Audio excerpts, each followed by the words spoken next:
I discovered my family only valued my money, not me. I cut them off, reclaimed my life, and found freedom in choosing myself over their manipulation. My name is Emma, and until a few nights ago, I believed that my family loved me. It began with a simple notification. My aunt had given me a video. I was in the midst of preparing dinner when my phone rang. I wiped my hands on a towel, grabbed my phone, and unintentionally tapped the message. At first, I assumed she sent me something random, a family movie, or an old film she found amusing. But then I heard my mom's voice. Emma should be grateful. She'd be nothing without us. My stomach sank. The video looked unsteady, as if someone had laid their phone down without realizing it was recording, but the voices were perfectly audible. A pathetic failure? That's what Emma is, my father said with a laugh. But at least she's good for something, paying our bills. Laughter? I held my phone more tightly. If Emma ever stopped sending money, my aunt, who had just sent this, said with a smirk, we'd just guilt her into it. She's too soft to say no. My entire body became numb. Emma. This is my name. They weren't discussing a hypothetical person. They were not fooling around. They were talking about me. I had been assisting them for years, paying their rent, covering their debts, and spending my own funds to ensure they never struggled in the same manner I did. And is this what they truly thought of me? I was still stuck, my thumb hanging over the screen, when the video abruptly disappeared. This message has been unsent. I gazed at the notification. My aunt realized her error. She must have panicked and deleted the video, assuming I hadn't noticed. I should have challenged her. Should have called her out. I should have told them I knew everything. But instead, I put down my phone and pretended I hadn't seen it. And that's when I determined I wouldn't react. Not yet. I had a plan. I sat for what seemed like hours, staring at my phone. The words echoed in my thoughts. Emma should be grateful. A pathetic failure. She's too soft to say no. I wanted to believe there was a misunderstanding. Perhaps they were joking. Perhaps I was missing some context. But deep inside I knew better. I knew the truth. They intended every word. And the worst part? They were not wrong about one thing, I was too soft to say no. How many times had they guilted me into assisting them? How many times have I put my own life on hold to ensure they got what they required? My father's temporary financial difficulties developed into me paying rent for years. My brother's tuition, he didn't even complete college. My mother's incessant emergencies, always neatly timed when I had just been paid. And I had done everything without hesitation. Because that's what families are meant to do, right? I had spent years convincing myself that I was doing the correct thing. They appreciated me. They said they loved me. But that one video shattered every fantasy I had left. And now they believed they had gotten away with it. My aunt had unsent the message, perhaps breathing a sigh of relief that I hadn't noticed it. Perhaps she even reassured everyone. Don't worry, Emma didn't watch it. They assumed I was still in the dark. That was my advantage. I could have texted her right there. Could have confronted her. I told her I had seen everything. But what would that accomplish?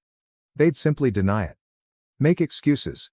Twist the circumstances so that I feel guilty. I'd let them assume I was still their dutiful little financial account, for the time being. The next payment was due in a few days. And this time, things would be different. The next morning, I awoke to my normal routine, but everything felt different. The sun still shone through my drapes. My coffee brewed just as it usually did. But there was this awareness in the back of my mind, as if I was observing my life from a new perspective. My phone vibrated. A message from my mother. Mom. Morning, sweetie, just checking in. I hope you're doing well. I stared at the message. It was usual, too normal. She never texted me simply to check in. There was always a cause, and a request was hidden somewhere. And just a few minutes later. Mom. Oh, by the way, the rent is due soon. Can you send it by Friday? There it was. The same cycle. The same motif. But this time, I was not going to play along. I typed a response with my fingertips hovering over the keyboard. My typical response would be something like of course, or no issue.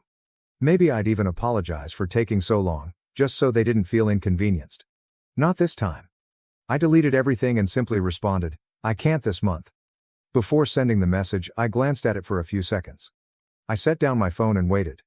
1 minute. 2 minutes. Buzz. Mom. What do you mean, you can't? I could see the displeasure on the television. I'd never said no before. I didn't answer immediately. Instead, I took a sip of my coffee, leaving her to stew in her bewilderment. A couple more messages arrived. Mom. Emma, this is serious? We are counting on you. You know we don't have any other options right now. Another buzz. This time it's from my aunt. Aunt. Hello, honey. Your mother is freaking out. Is everything okay? I nearly laughed. Is everything okay? Sure. Everything was excellent. I had spent years paying for their life, and when I hinted at stopping, they panicked. They never asked me if I was all right, if I needed assistance. It never was about me. It had never been. I took a deep breath and responded. Me. I've had some unexpected bills this month. I cannot send anything. Sorry. That was it. There's no explanation, no apologies. And then I waited. What happened next revealed all I needed to know. The silence was terrible. For the first time in years, I had declined. They didn't know how to manage it. I stared at my phone, watching the 3 small dots appear and disappear. Over and over. My mom was typing. Stopping. Typing again. I envisioned her sitting there, fuming, trying to figure out the best way to persuade me to change my decision. Finally, her response got through. Mom. Emma, what do you mean by unexpected expenses? Is there anything more essential than your family? There it was. Guilt trip. They had always employed the same technique. I didn't respond. I simply let the message sit there. Less than 1 minute later. Mom. You know your brother doesn't have a way to pay his rent. If he's kicked out, that's on you. Ah. The brother card. Classic. Then another message. Mom. Emma, we raised you. We cared for you when you had nothing. Is this how you're repaying us? I gritted my jaw and tightened my fingers around my phone. When I had nothing? They never cared for me. I put myself through school. I worked 3 jobs to get out of that house. And as soon as I got money, they hung on to me like leeches, sucking me dry. They grabbed everything so I had nothing. My phone vibrated again. Aunt. Emma, dear, do not do this. We are family. Your mother is merely upset. You know how she gets. Simply send the rent, and everything will be okay. Everything will be okay. Who is it fine for? I put down my phone, my heart hammering. I needed a second to breathe and ponder. I strolled to the kitchen, poured myself a glass of water, and took a slow sip while looking at the clock on the wall. I could feel something shifting within me. For years, I had been afraid of this moment. I was afraid that if I stopped paying, they would detest me. They would cut me off. They would turn their back on me. But now I know the truth. They've never loved me. They adored what I could offer them. And the moment that ceased, they would reveal who they were. Buzz. I strolled back to my phone and picked it up with firm hands. This time, the communication came from my father. Dad. Emma, I'm not sure what has gotten into you, but this is unacceptable. You are being selfish.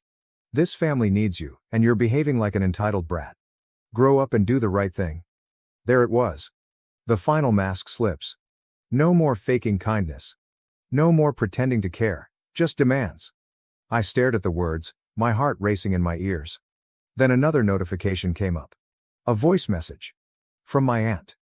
My hands trembled as I paused, my thumb lingering above the play button. Something told me this would change everything. I hesitated for a long time, staring at the small play button on the screen. A voice message. From Aunt D. My heart beat against my ribcage. She was not the type to send voice messages. If she had something to say, she usually sugar-coated it in text, passive-aggressive with just enough phony sweetness to make me feel bad. But this was different. Slowly, I pressed play. Her voice came through, harsh and impatient. Aunt. Listen, Emma. I'm not sure what game you're playing, but this isn't humorous. Your mother is losing her sanity. Your father is upset. And honestly, I do not blame them. You have always been a little ungrateful. But this is quite selfish. I felt my gut clench, but I forced myself to continue listening. Aunt. You have a wonderful job, right? You earn more than any of us. You don't even need the money. Meanwhile, your family is struggling. So what? Did you just wake up one day and realize you don't care? A bitter laugh. You owe them, Emma. After all they've done for you. Following all the sacrifices they made. They gave you life. Now you're going to walk away? Pretend they do not exist. What kind of a daughter would do that? She breathed forcefully, and for a moment I believed she was finished. But then, Aunt. You know what? Her tone altered, becoming colder now. If you truly want to be that kind of person, that's fine. But do not expect them to forgive you. Don't expect to come crawling back once you discover how much you rely on them. Because when you pass this line, there's no going back. The message terminated. Silence. I let the words sink, my thumb hovering over the replay button.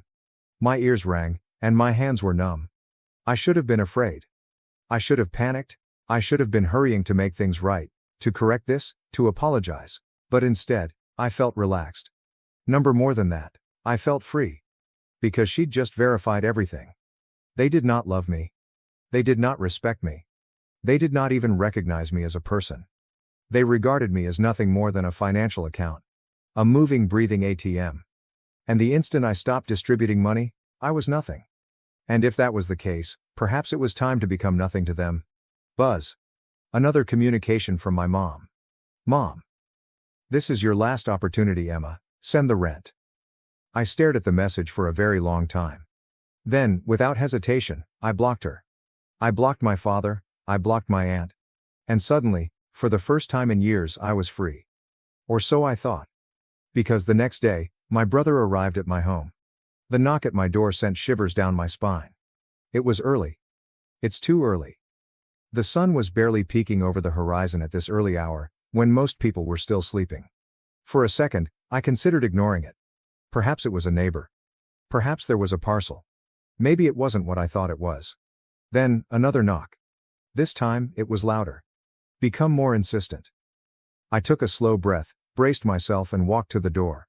My fingers paused on the handle, and my heart pounded in my chest. And then I opened it. There he was. My brother.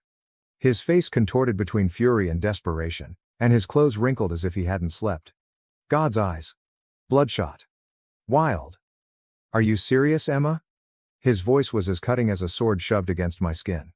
What the hell is wrong with you? I blinked and kept my expression neutral. Good morning to you too. He scoffed and ran his hand through his already untidy hair. Don't do that. Don't act like this isn't a big deal. You blocked everyone. Mom is freaking out. Dad's losing his mind. You're just... What?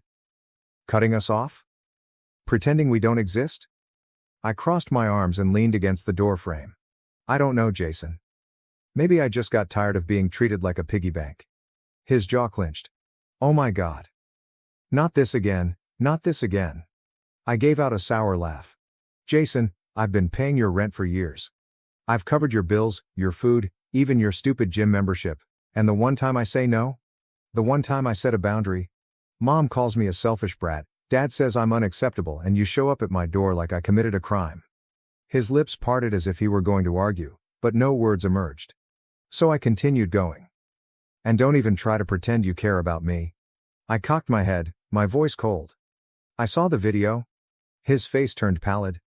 For the first time, genuine dread flashed across his eyes. What video? I smiled, but it was not a pleasant one. You know exactly what video.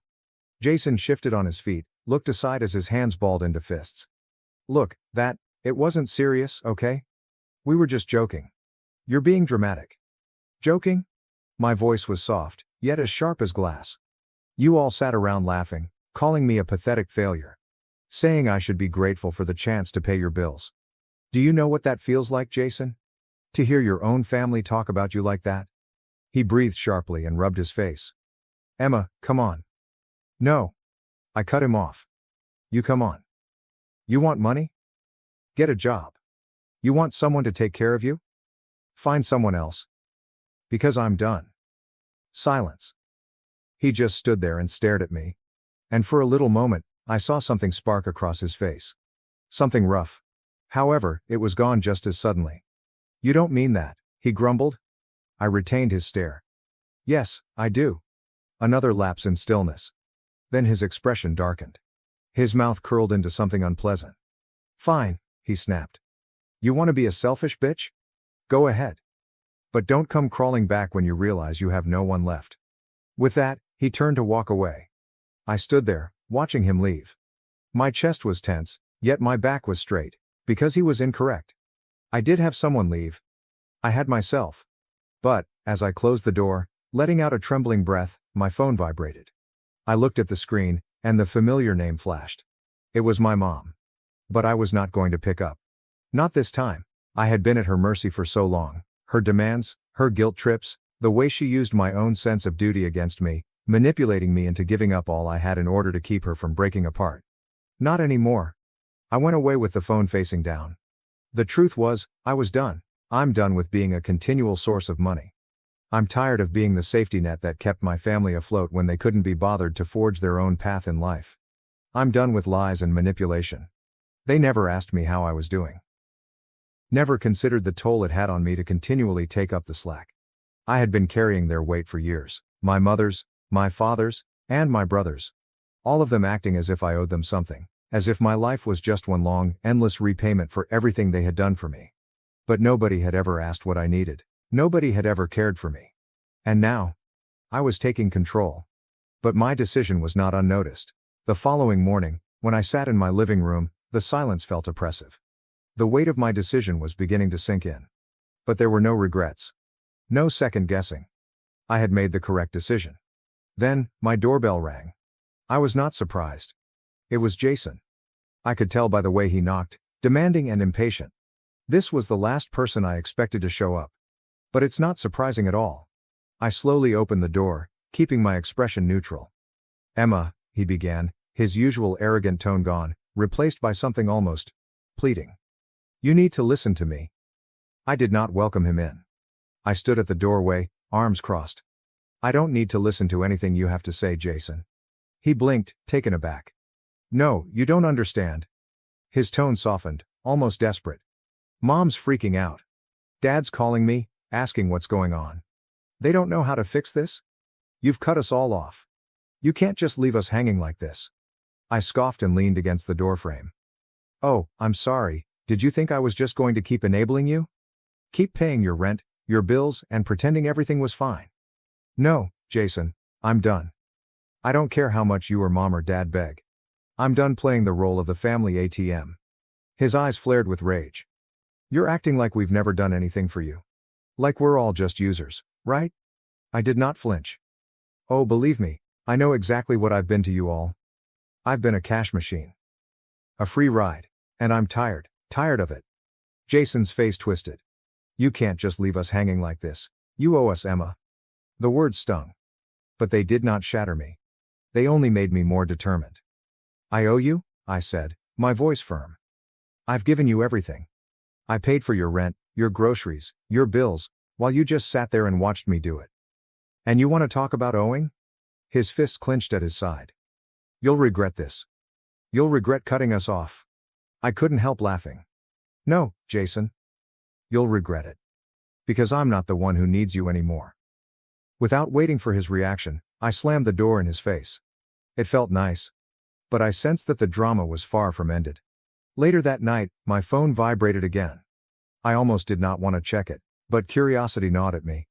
It was from my father. "Dad. Emma, we raised you. Do not assume you can simply walk away from everything we've done for you. You're making an enormous mistake. Come back, we'll chat about it. We will fix this." I could almost sense desperation in his words. I sat there for a time, phone still in hand. I could have ignored it. I may also have blocked him. But I had a better idea. I wasn't simply going to block them. I was going to make them pay for every single lie, every single time they took me for granted. And it was going to start now. I stood up, approached my desk, and opened my laptop.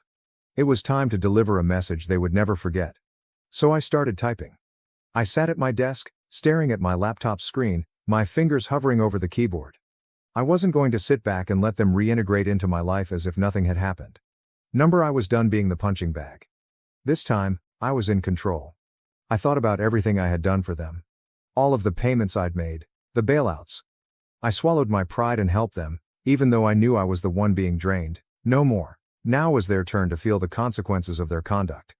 I opened my email and began typing. First, I gathered all of the financial records. Every payment I'd ever made on their invoices. Each bank transfer. Every check I'd sent over the years to compensate for their faults. It was time to remind them of the things they had taken from me. I added a remark to the top of the email. Here's a detailed summary of everything I've done for you over the years. I'm done being your lifeline. I'll no longer be your ATM, and I'll no longer let you make me feel guilty for choosing myself. Consider this my final invoice. You don't owe me anything anymore, but you will owe yourself the realization of how much I've sacrificed, all because I thought family was supposed to help each other, not drain each other. Then I added the receipts, bills, and payments I'd sent. But it was not the end. Definitely not. I signed on to the family group chat, which used to keep me on edge with their complaints and demands. I browsed through the messages, reading the ones where they said they needed me and guilted me into assisting them. Then I tried something I hadn't done in years. I responded. You all talk a lot about what you've done for me, but you've forgotten how much I've given up for you. And here's the reality check. You never needed me. You just used me. I'm done. This is my last message. Don't ever contact me again. I sent it. The silence that followed was nearly lovely. I slumped back in my chair, feeling the weight of the decision wash over me. For once, there were no more phone calls. No more guilt trips. No more pretending they had any authority over me. They might continue their manipulations, lies, and empty promises. I was free.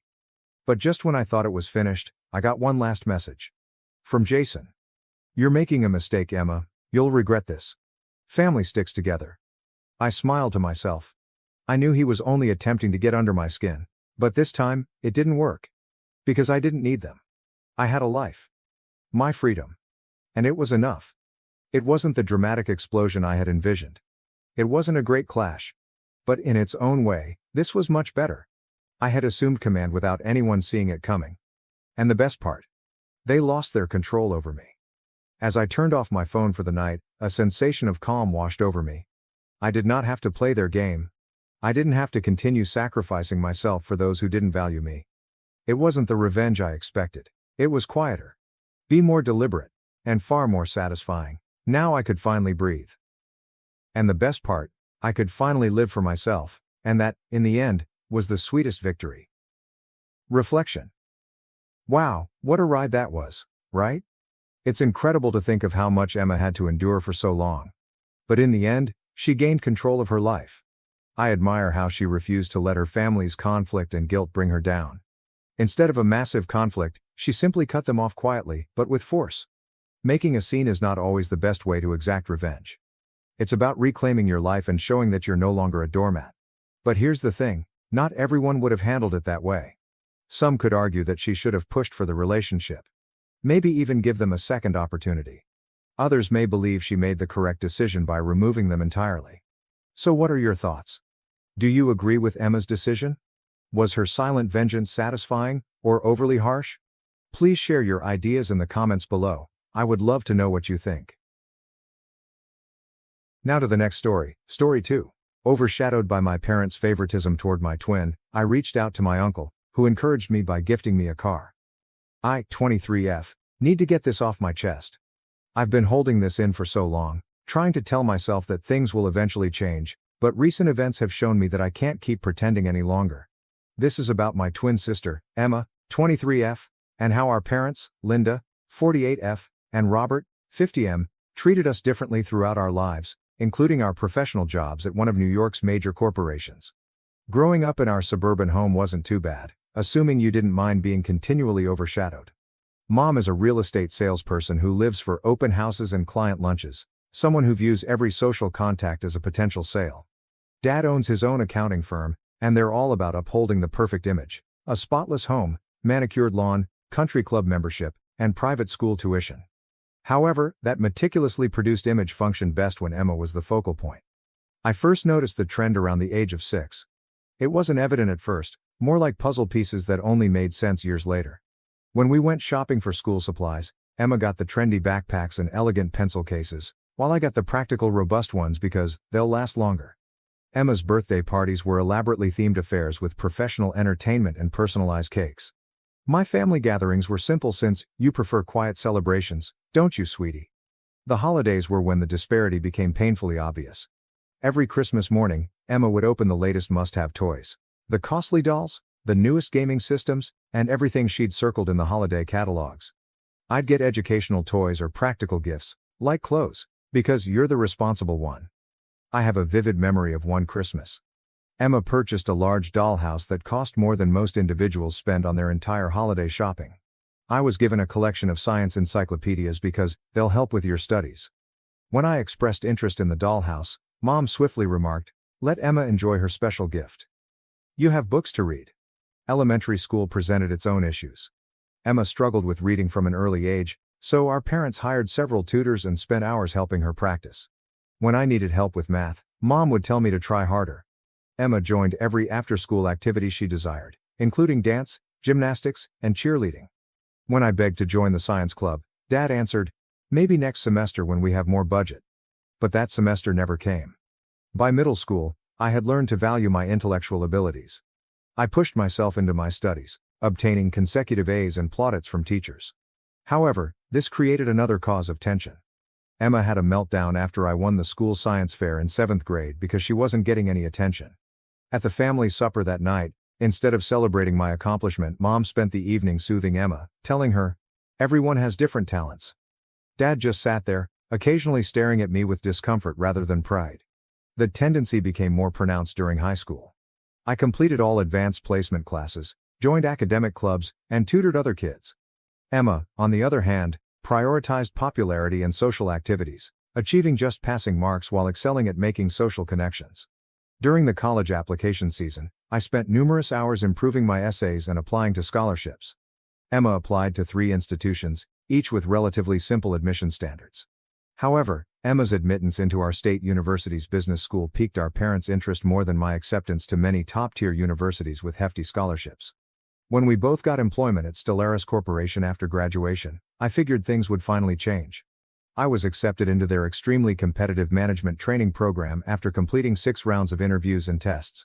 Emma was hired in sales after meeting the department head at one of Mom's real estate networking events. You'd think that working in the corporate world would level the playing field, yet our family dynamics followed us like a shadow. In my 9 months at Stellaris, I have routinely exceeded my analytics targets. I created a new reporting system that saved the organization more than $200,000 in the first quarter alone. My team leader has already suggested me for an early promotion. Emma, on the other hand, is well known for planning office social events and nurturing client ties. She hasn't fulfilled her sales targets yet, but she reminds our parents that building relationships takes time.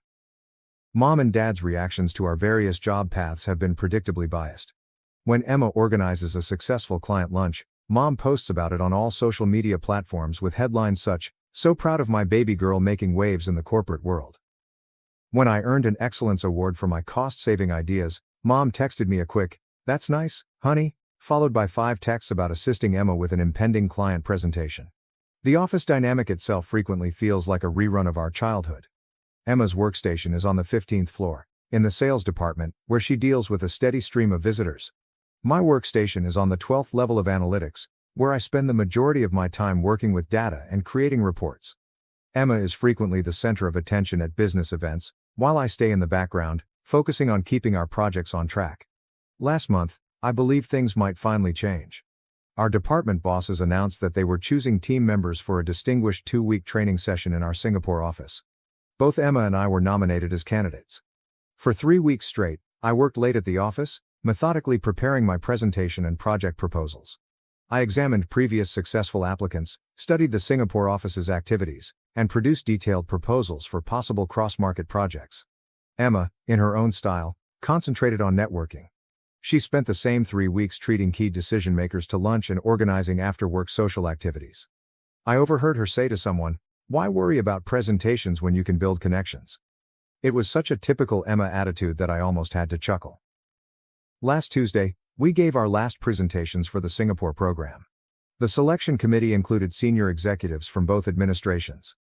I presented a full analysis and cross-market approach, including expected outcomes and execution deadlines. Emma pursued me, presenting what she called a people-first approach to international collaboration, which centered on team building and social activities. I felt confident in my chances. My presentation was robust, supported by statistics and concrete strategies. But deep down, I had a nagging suspicion that something would go wrong, as it often does when Emma and I compete for the same thing. The findings were released Tuesday morning. Our department head summoned us both to the conference room. Emma was selected for the Singapore program. What's the reason? Her natural ability to build relationships would be beneficial to international cooperation. I sat there, attempting to keep a professional demeanor as my gut twisted into knots. The saddest thing wasn't missing the opportunity, it was seeing Emma's perfected expression of phony modesty when she accepted the post. But that wasn't the actual blow to the gut. During my lunch break, I overheard Emma on the phone with Mom. "Yes, it is for 2 weeks. No, I will not be alone." "Really? Would you and Dad do that? That'd be wonderful." My heart plummeted before I really realized what was coming.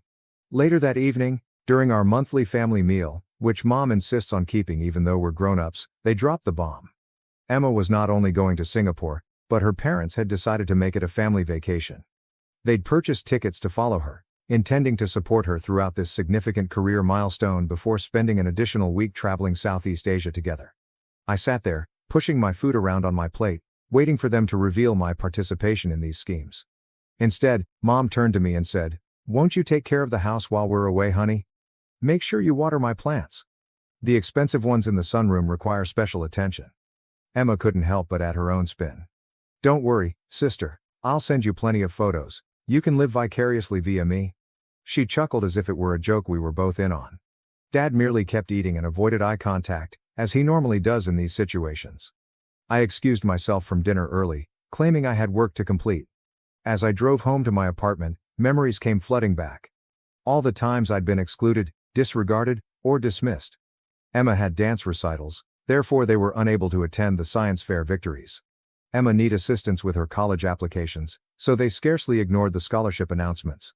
The constant barrage of not nows, and maybe laters that defined my childhood. Emma was already telling everyone at work this morning about her great news. "It's going to be such an amazing family experience," she kept saying, apparently unaware of or purposefully ignoring the fact that not all of her family was present. I buried myself into my work, ignoring the congratulatory messages in Emma's inbox and the constant stream of coworkers who stopped by her desk. Our team leader sensed something was wrong and inquired whether I was all right. I flashed her my best professional smile and claimed I was all right, just thinking about our forthcoming project deadlines. During the afternoon meeting, Emma couldn't stop talking about her trip to Singapore. "I'm so grateful for this opportunity," she added, gazing right at me. "It's important to have family support during big career moments." The irony in her comment made me want to scream. Now I'm sitting here, watching my sister and dad plan their thrilling Asian excursion, while I'm supposed to stay behind and water the plants. The familiar sensation of being a family afterthought is devastating. But what hurts the most is understanding that nothing has changed. I'm still the little girl who got encyclopedias for Christmas while her sister got a playhouse. I have not informed anyone at work how I truly feel. What do I even say? My twin sister gets everything handed to her, while I work twice as hard for half the recognition. It sounds petty, but it's the fact I've known my entire life. Mom sent a group text tonight about a meeting this weekend to help Emma purchase acceptable work clothes in Singapore. I have not responded. I'm sick of playing my allocated role in the family performance, the dependable but forgettable supporting character in the Emma show. I don't know what to do now. Part of me wants to finally speak up and demand an explanation for years of being treated as an afterthought. But part of me knows it won't make a difference. They'll just call me theatrical or envious, like they always do when I try to confront inequality. So here I am, reaching out to strangers on the internet because I don't know anyone else to talk to. Is it crazy to feel like this? Am I overreacting to what they would presumably describe as just a family vacation? I've spent my entire life trying to prove my worth to people who refuse to recognize it, and I'm beginning to wonder whether I should give up. Update 1. Following my previous post, something unexpected occurred that dramatically altered things. I need to post this since I'm still trying to digest everything. The morning my family went to Singapore feels like it happened in a different lifetime. I felt like a ghost among my own family members as I watched them put their identical fancy baggage into Mom's Mercedes. Mom was worrying about Emma's carry-on luggage, Dad was checking their passports, and Emma was taking selfies for her Instagram story, which she had previously hashtagged with amazing family adventure. Mom turned to me just before they left, using her dismissive tone. "Remember to check the mail every day and water the plants. The orchids in the sunroom require extra maintenance. I have left instructions on the kitchen counter. We will be back in 3 weeks." That was it. No goodbye hugs. There's no "we'll miss you," just a list of duties. After they drove away, I sat in their empty house, surrounded by all of the exquisite furnishings in their immaculate rooms and feeling absolutely lost. Looking at the family portraits on the walls, most of which depict Emma's accomplishments, brought back memories. Years ago, I overheard Mom's furious phone discussion with her brother, Uncle Jack. She was telling him he was an embarrassment and should avoid her perfect family. Jack was never mentioned except as a hazy cautionary tale about poor life choices. But, sitting in that empty house, something clicked. Perhaps someone who has been kicked out of the perfect family can understand how it feels to never quite fit in. I got his address after a fast online search. He lived just a few miles away in a small area across town. His house was small but well kept, with a somewhat overgrown garden that seemed more alive than our pristine lawn ever did. An old motorcycle was sitting in the driveway. When he opened the door, I froze. He didn't resemble Mom's side of the family. He had kind eyes and laugh wrinkles around his mouth, and he was dressed in well-worn trousers and a faded band t-shirt. "Could I help you?" he inquired, seeming perplexed. "I'm Natalie," I managed to say. "Linda's daughter." His eyes widened with recognition before softening with understanding. "Well, I'll be damned," he muttered, shaking his head with a faint smile. "Little Natalie. The last time I saw you, you were barely walking. You resemble your granny." She was also the quiet rebel in the family. His home was messy, yet comfortable, stocked with books and classic vehicle models. Everything came spilling out over coffee and mismatched mugs, years of being second best, endless comparisons to Emma, the Singapore trip, and everything else. He listened without interrupting, occasionally nodding as if not shocked. "Your mother," he finally concluded, "has always cared about appearances. When we were kids, she was the ideal daughter, while I was the family disappointment since I opted to be a mechanic instead of attending college. Sounds familiar?" We spoke for hours. He told me about growing up with Mom, how she was always obsessed with creating the perfect image, and how she shut him out totally when he refused to give up his embarrassing vocation and pursue a career in finance, as she preferred. But you know what? He showed me pictures of his auto shops. Being excluded from her idea of perfection was the nicest thing that ever happened to me. I got to live my life on my own terms, start my business from scratch, and marry someone I love rather than someone who looked nice on paper. Before I left that first day, he inquired about my plans, employment, and dreams. Nobody in my family had ever expressed such real interest in my life. When I told him about my analytics work, he understood and appeared genuinely impressed with my accomplishments. Jack called a few days later and invited me to his house. When I arrived, he was standing in his driveway alongside a brand new BMW 3 Series. My heart almost stopped when he held up the keys and said, "It's yours." I looked at him as if he had lost his wits. "What? No, I cannot. This is too much." The car must have cost more than I earned in a year, but he simply smiled and placed the keys into my hand. "You earned it," he replied simply. "Someone needs to show you that your accomplishments are important. Consider it a graduation present. Late, but better than never." I've done well for myself over the years, and I currently operate 3 successful car shops. Let me do this for my niece, who has finally stood up for herself. The automobile was stunning, sleek black with leather seats and all the newest technology. As I sat in the driver's seat, stunned, Jack leaned against the door. "Drive it to work. Leave it where they can see it when they return."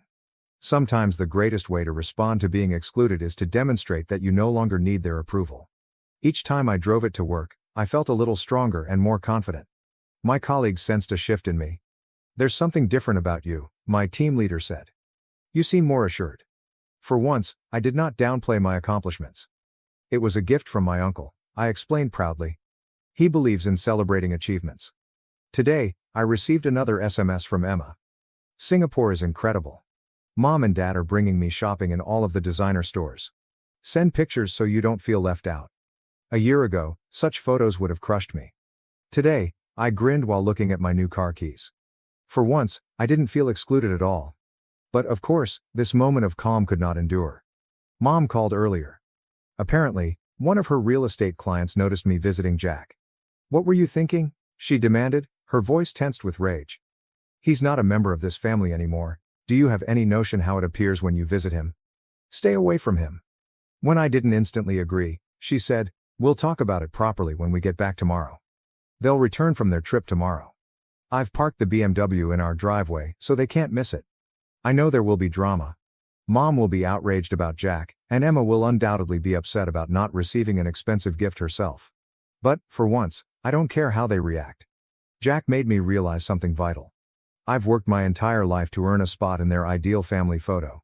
Perhaps it's time to start taking my own images. Update 2. Everything burst just as I predicted, but not in the way I had hoped. A lot has transpired since my last update, and I need to explain how everything has altered. When my family returned from Singapore, I was sitting on Jack's porch when my phone began to buzz with texts. Emma had arrived home first and noticed the BMW in the driveway. "What the hell, Natalie? Where did you get the car?" This was followed by a series of progressively irate text messages. I drove home to confront them, feeling surprisingly calm.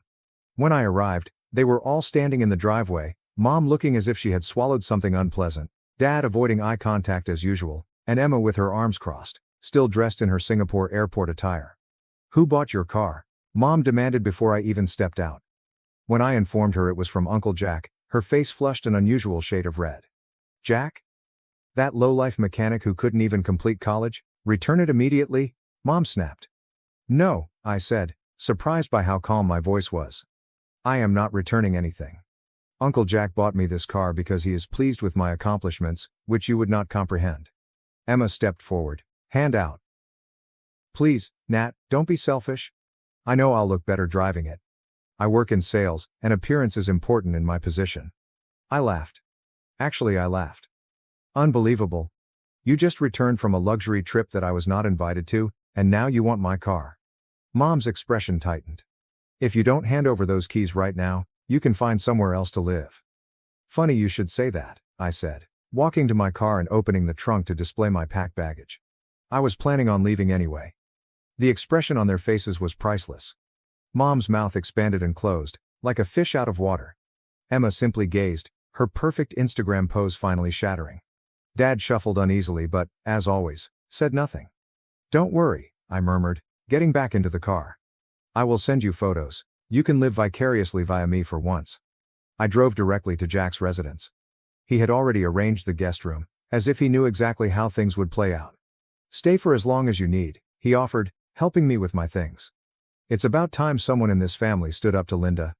The following few days were bizarre. I began preparing for my new life by transferring to a different department at work, one that had been attempting to attract me for months, and looking for my own apartment. But Emma couldn't let me enjoy a moment of peace. She began posting on social media about toxic family members and ungrateful sisters. The posts were always carefully phrased to make her appear as the victim while portraying me as the villain. "Some people can't handle others' success and lash out instead," she said beside a photo of my vacant childhood room. "Sad when jealousy ruins relationships." Our mutual high school acquaintances began to contact us, asking what was wrong with me and why I was causing problems with my family. Emma had always been the social media queen, meticulously constructing her image as the ideal daughter, and she was now utilizing the platform to dictate the narrative. But something unexpected occurred. My coworkers, who had seen me work twice as hard for half the accolades, began protecting me. My team leader celebrated genuine achievements by posting a photo of our department's success metrics, which I had helped enhance. Other coworkers told stories about my efforts to the organization. Then, last Friday, Mom arrived at my new office. She strode in as if she owned the place, swinging her luxury bags. "This has gone on long enough," she declared. "You have to come home and fix this. People are talking." I looked up from my computer, observing how quiet my coworkers had become while watching the scene unfold. "Good," I said calmly. "Let them chat. Maybe they'll finally understand what's been going on all these years." "You've changed," she replied, her tone stern. "And not for the best. This is not you, Natalie. This disobedience, this attention-seeking behavior, it's beneath you." "No, Mom," I responded, rising up. "This is who I am. You just didn't notice because you were too busy making sure Emma was in the spotlight," I explained. She attempted a different strategy, lowering her voice. "How about family loyalty? What would others think if they saw you living with Jack and driving his car? He's no longer really a member of our family." "That's where you're incorrect," I answered. "Jack has been more family to me in the last few weeks than you have in my entire life. He actually sees me, Mom. Mr. Not just Emma's shadow. He's using you to get back at me," she said. "You're just too naive to see it." I shake my head. "No, Mom. For the first time in my life, I can see everything clearly. You can leave now. I have work to do." She stayed there for a bit, evidently looking for anything else to say, and then turned and walked away without saying anything else. Later that day, Jack called to tell me something fascinating. "Your mom showed up at my shop," he added laughing. She wanted to talk about my will. I think she's concerned that I'm leaving everything to you. Linda is always thinking about what's in it for her. What have you told her? I asked. I told her not to worry about it, he added. But honestly, Natalie, her coming here isn't for the money. It's all about control. She's terrified of what I might reveal about the past. When I questioned what he meant, he paused. Let's not open that can of worms just yet. Focus on your future, youngster. You've got bigger things to worry about. And he's correct. I'm settling into my new life now, and my work is going great. It turns out that when you're not constantly trying to prove your worth to people who never acknowledge it, you have a lot more energy to actually do your job. I'll be looking at apartments next week, and I'm even thinking about going back to school for my MBA. Emma continues to post her passive-aggressive updates, but they no longer hurt. Mom continues to try to get me to see reason, and Dad continues to avoid conflict by saying nothing at all. But for the first time in my life, I feel free. Free from constant comparison, free from the never-ending need to earn their approval, and free from living in Emma's shadow. Sometimes I look at old family photos and feel a twinge of sadness for that little girl who worked so hard to be seen, but then I look at my life now, my career that's finally taking off, my supportive uncle who celebrates my accomplishments, my new friends who value me for who I am. And I realize that little girl finally got what she always wanted. Her approval, rather than her family's, was preferable. I'm not sure what the future contains, but for the first time, I'm looking forward to finding out. After all, some family stories must finish in order for new ones to begin. Now to the next story, Story 3. I worked 2 jobs and hired a nanny to support my wife, but on Father's Day, she mocked me, saying no woman would want me. I filed for divorce. I am 43, have always done my best to support my wife, F38, our 2 children, 3 and 5, and my mother-in-law. I'd like to think I've done a decent job. Over the years, I fought to better our family's living conditions. I not only finished another bachelor's degree and just received a master's degree in a STEM-related profession, but I also worked 2 full-time jobs while pursuing my second bachelor's degree. In addition, I helped my wife complete her education. She obtained a degree that allowed her to earn a good living, about $70,000 per year, in a healthcare profession with numerous career prospects. However, after the birth of our 2 children, she decided to give up her work and become a stay-at-home parent for the time being. Initially, it was difficult for us while I was finishing my master's degree.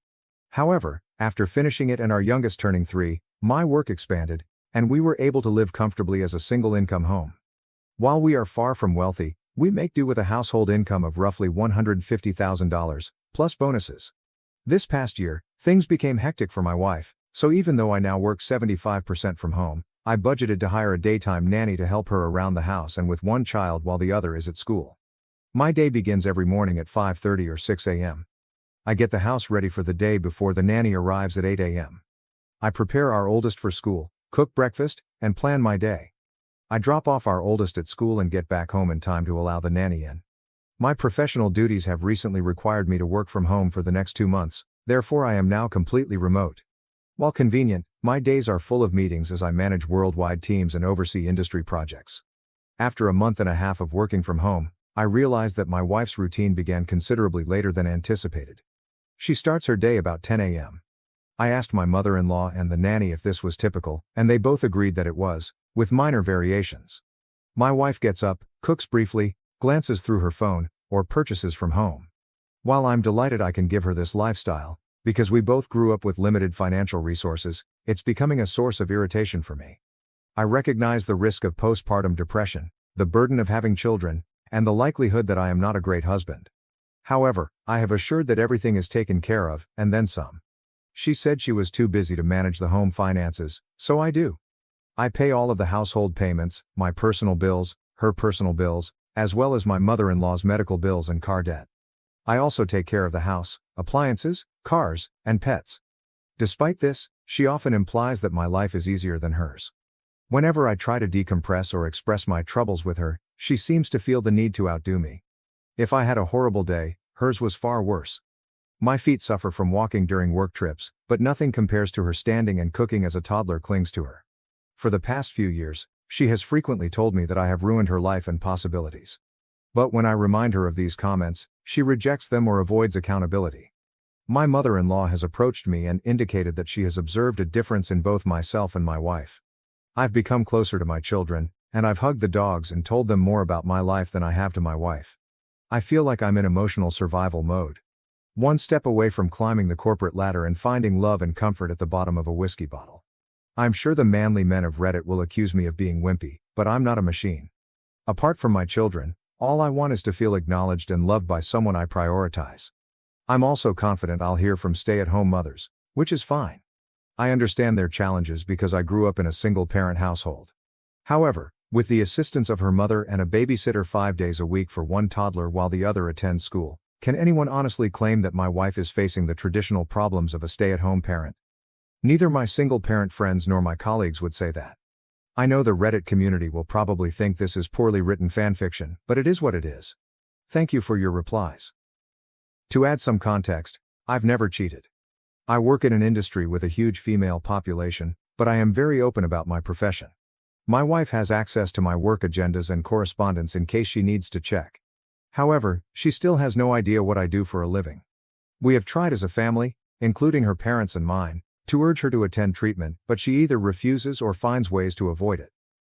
Unlike me, who grew up in a single-mother environment with some interaction from my biological father, she grew up with both parents in an allegedly monogamous marriage spanning more than 40 years.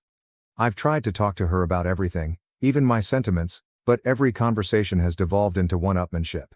I've been questioning myself about what I'm getting out of this marriage. Aside from my 2 lovely children, there's very little.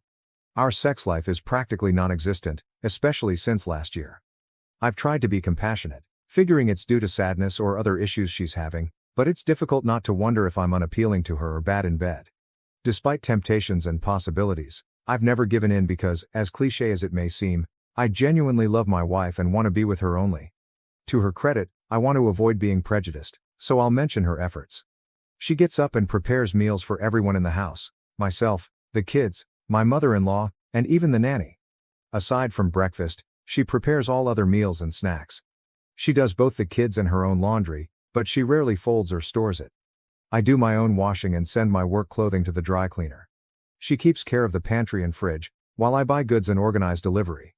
She cleans our bathrooms and house roughly half of the time. The remaining 50% is done by my mother-in-law, myself, or maybe the nanny if she feels like being especially helpful. Prior to hiring the nanny, my mother-in-law was my wife's primary supporter, but when she developed unanticipated medical issues, I opted to seek more aid. This was especially important when my mother-in-law was receiving treatment and recovering. Mini update.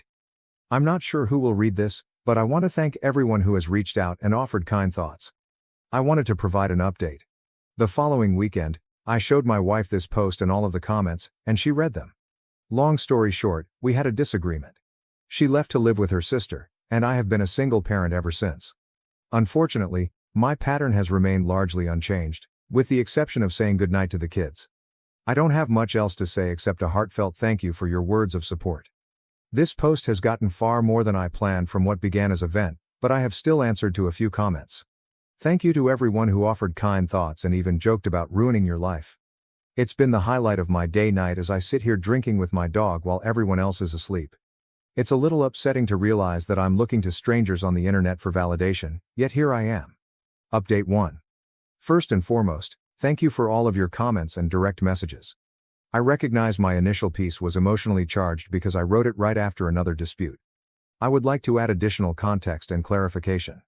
Following the birth of both children, my wife underwent postpartum depression screenings at their pediatrician's office. She received great marks for both of her children and was advised to seek therapy.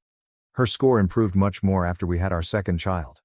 I made every effort to get her the assistance she required, but she refused. My mother-in-law and nanny stepped in to offer more assistance. I understand that others may blame me for staying in this scenario, but that is one of the reasons I am not ready to give up and file for divorce.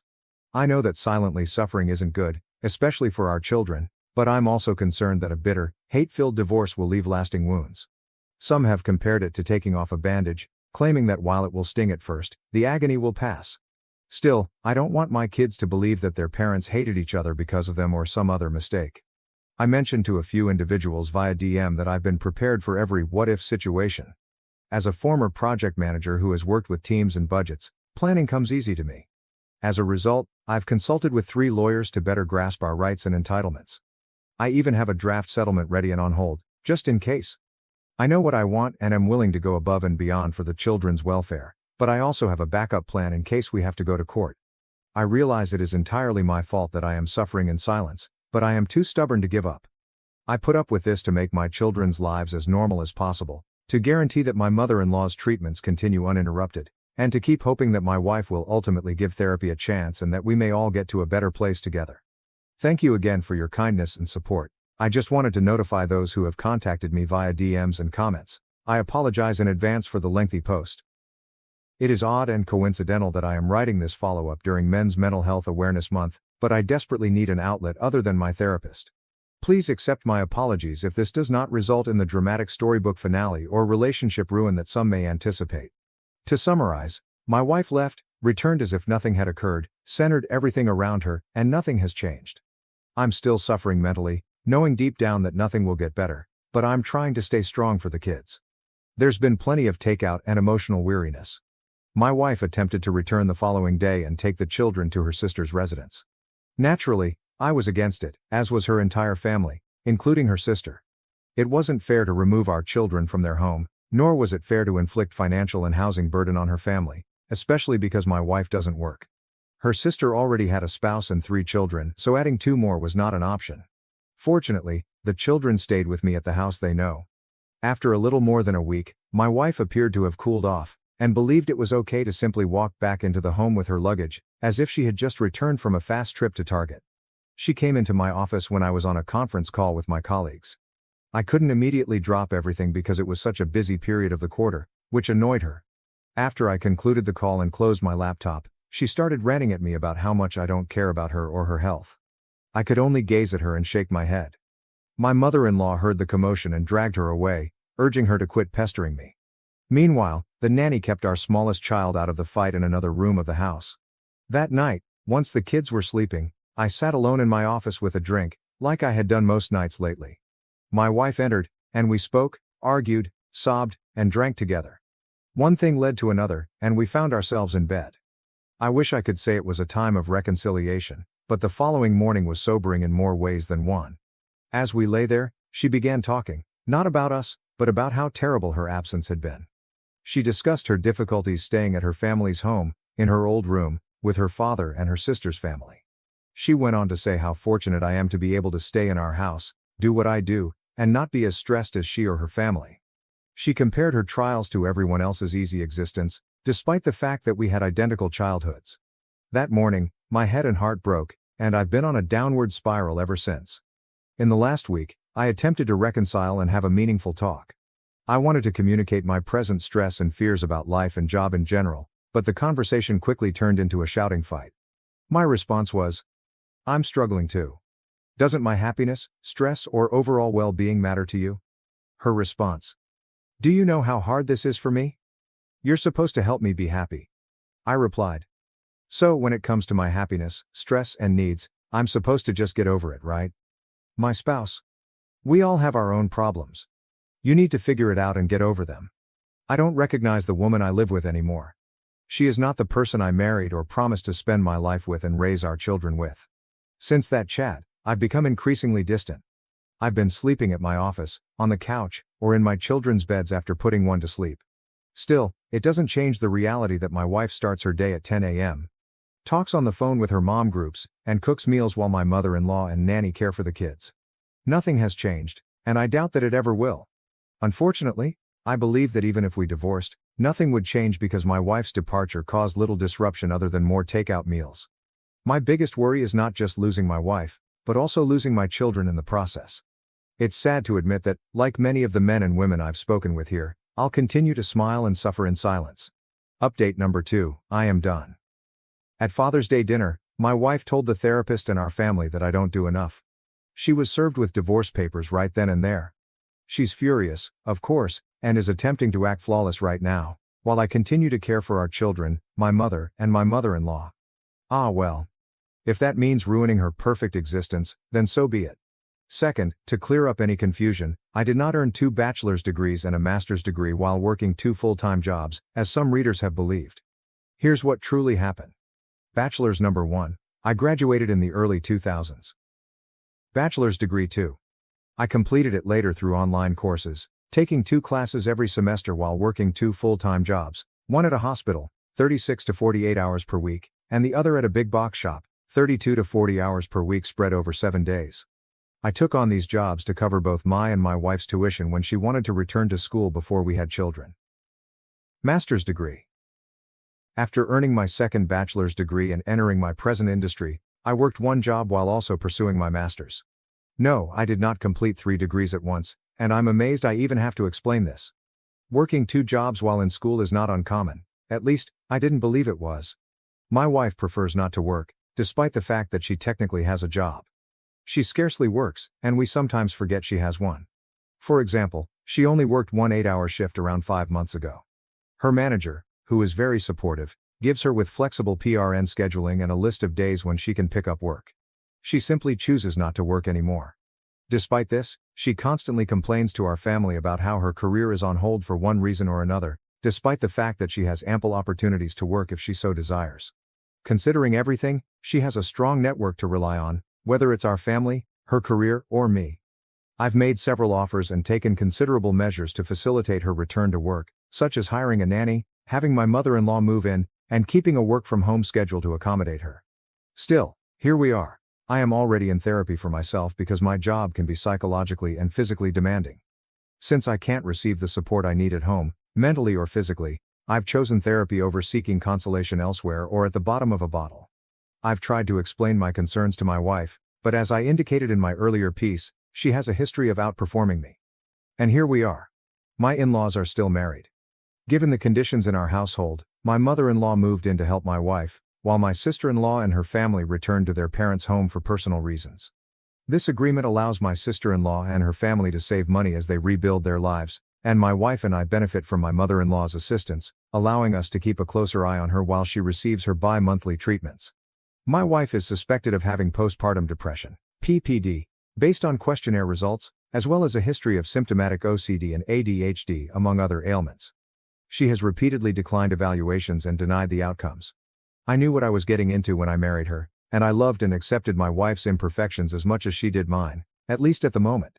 Spare me the "I don't feel sorry for you," and "I pity you." I am just like any other man who fell in love and wanted to give his person the best of himself and the world he could provide. But again, here we are. There are many manly men out there or members of the so-called Red Pill Nation, who may blame me for remaining in this scenario. While I understand different points of view, I'll be honest, if this scenario had simply touched my life, I would have left long ago. But, as one Redditor once stated in a previous comment that remained with me, I am the kind of person who will take a bullet for his kids. Perhaps this was said in a different context, but to protect my children from harm, whether physical or mental, I would take the proverbial bullet if necessary. I'd like to think that other fathers feel the same responsibility to protect their children. That is why I have endured so much. For the time being, I'd rather my wife utilize me as an outlet for whatever her troubles are, rather than projecting her negativity onto our children. Thank you all for your comments and support. I've met a lot of strangers who've turned into excellent Reddit pen friends, and some of them have followed my adventure from start to finish.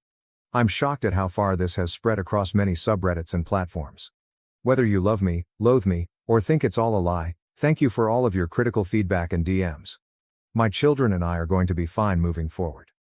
Now for an update, the end of an era. This will be shorter than some of you imagined, as there isn't much left to say other than to answer lingering questions and give Reddit the "I told you so" moment. After a strong push from relatives and an intervention, my wife and I eventually tried marriage counseling. I'm sure many of you can predict how it went: blame, tears, regrets, and gaslighting, with a side of "I am the reason her life is ruined and horrible." This time, however, it happened in front of a certified therapist rather than her Redditor mom groups. Finally, whatever the therapist suggested or noted went over her head and was ignored because it contradicted her current situation. One thing to note is that the therapist asked my wife to recollect the last time she felt truly joyful. How did she respond? About 12 or so years ago. Let me point out that 12 years ago, she was still in her 20s, childless, and living with her ex. It was a very different period and situation in her life. I know it's petty of me, but if that's when she was last happy, it's not impossible for her to find happiness again, especially because her ex is still in the same apartment, job, and position in life as he was 12 years ago. That is okay if you choose to spend your life that way, but what about me? Going clubbing 3 to 4 days a week in my 40s, with kids, is no longer fun for me. Of course, I do not want my children to be around a mother and company who are obsessed with White Claws. To clarify, my wife has not physically cheated on me, as far as I know. However, I cannot say for certain whether she has been emotionally unfaithful, if that is the correct term. After the therapy session, I reviewed her phone records and found nothing strange, but I didn't bother checking applications like Instagram and Snapchat. I know I'm probably boring, but kudos to all the Costco parents that spend Sunday Funday making rounds with their kids for samples. The next weekend was Father's Day. As expected, it was not a grand celebration, as it is for many fathers out there. Our family gathered together for a cookout and some quality family time, but my wife treated it like any other day, sleeping in, cooking, shopping on her phone, and half-heartedly attempting to play with the kids. During the family barbecue, my wife complained of feeling poorly and hung about for the majority of the day while the rest of the family enjoyed themselves. When everything was set up and we were all seated at the table, her parents, her sister's family, my mother, and our children, it was a fantastic spread. Nothing extravagant, just a lovely supper for everybody.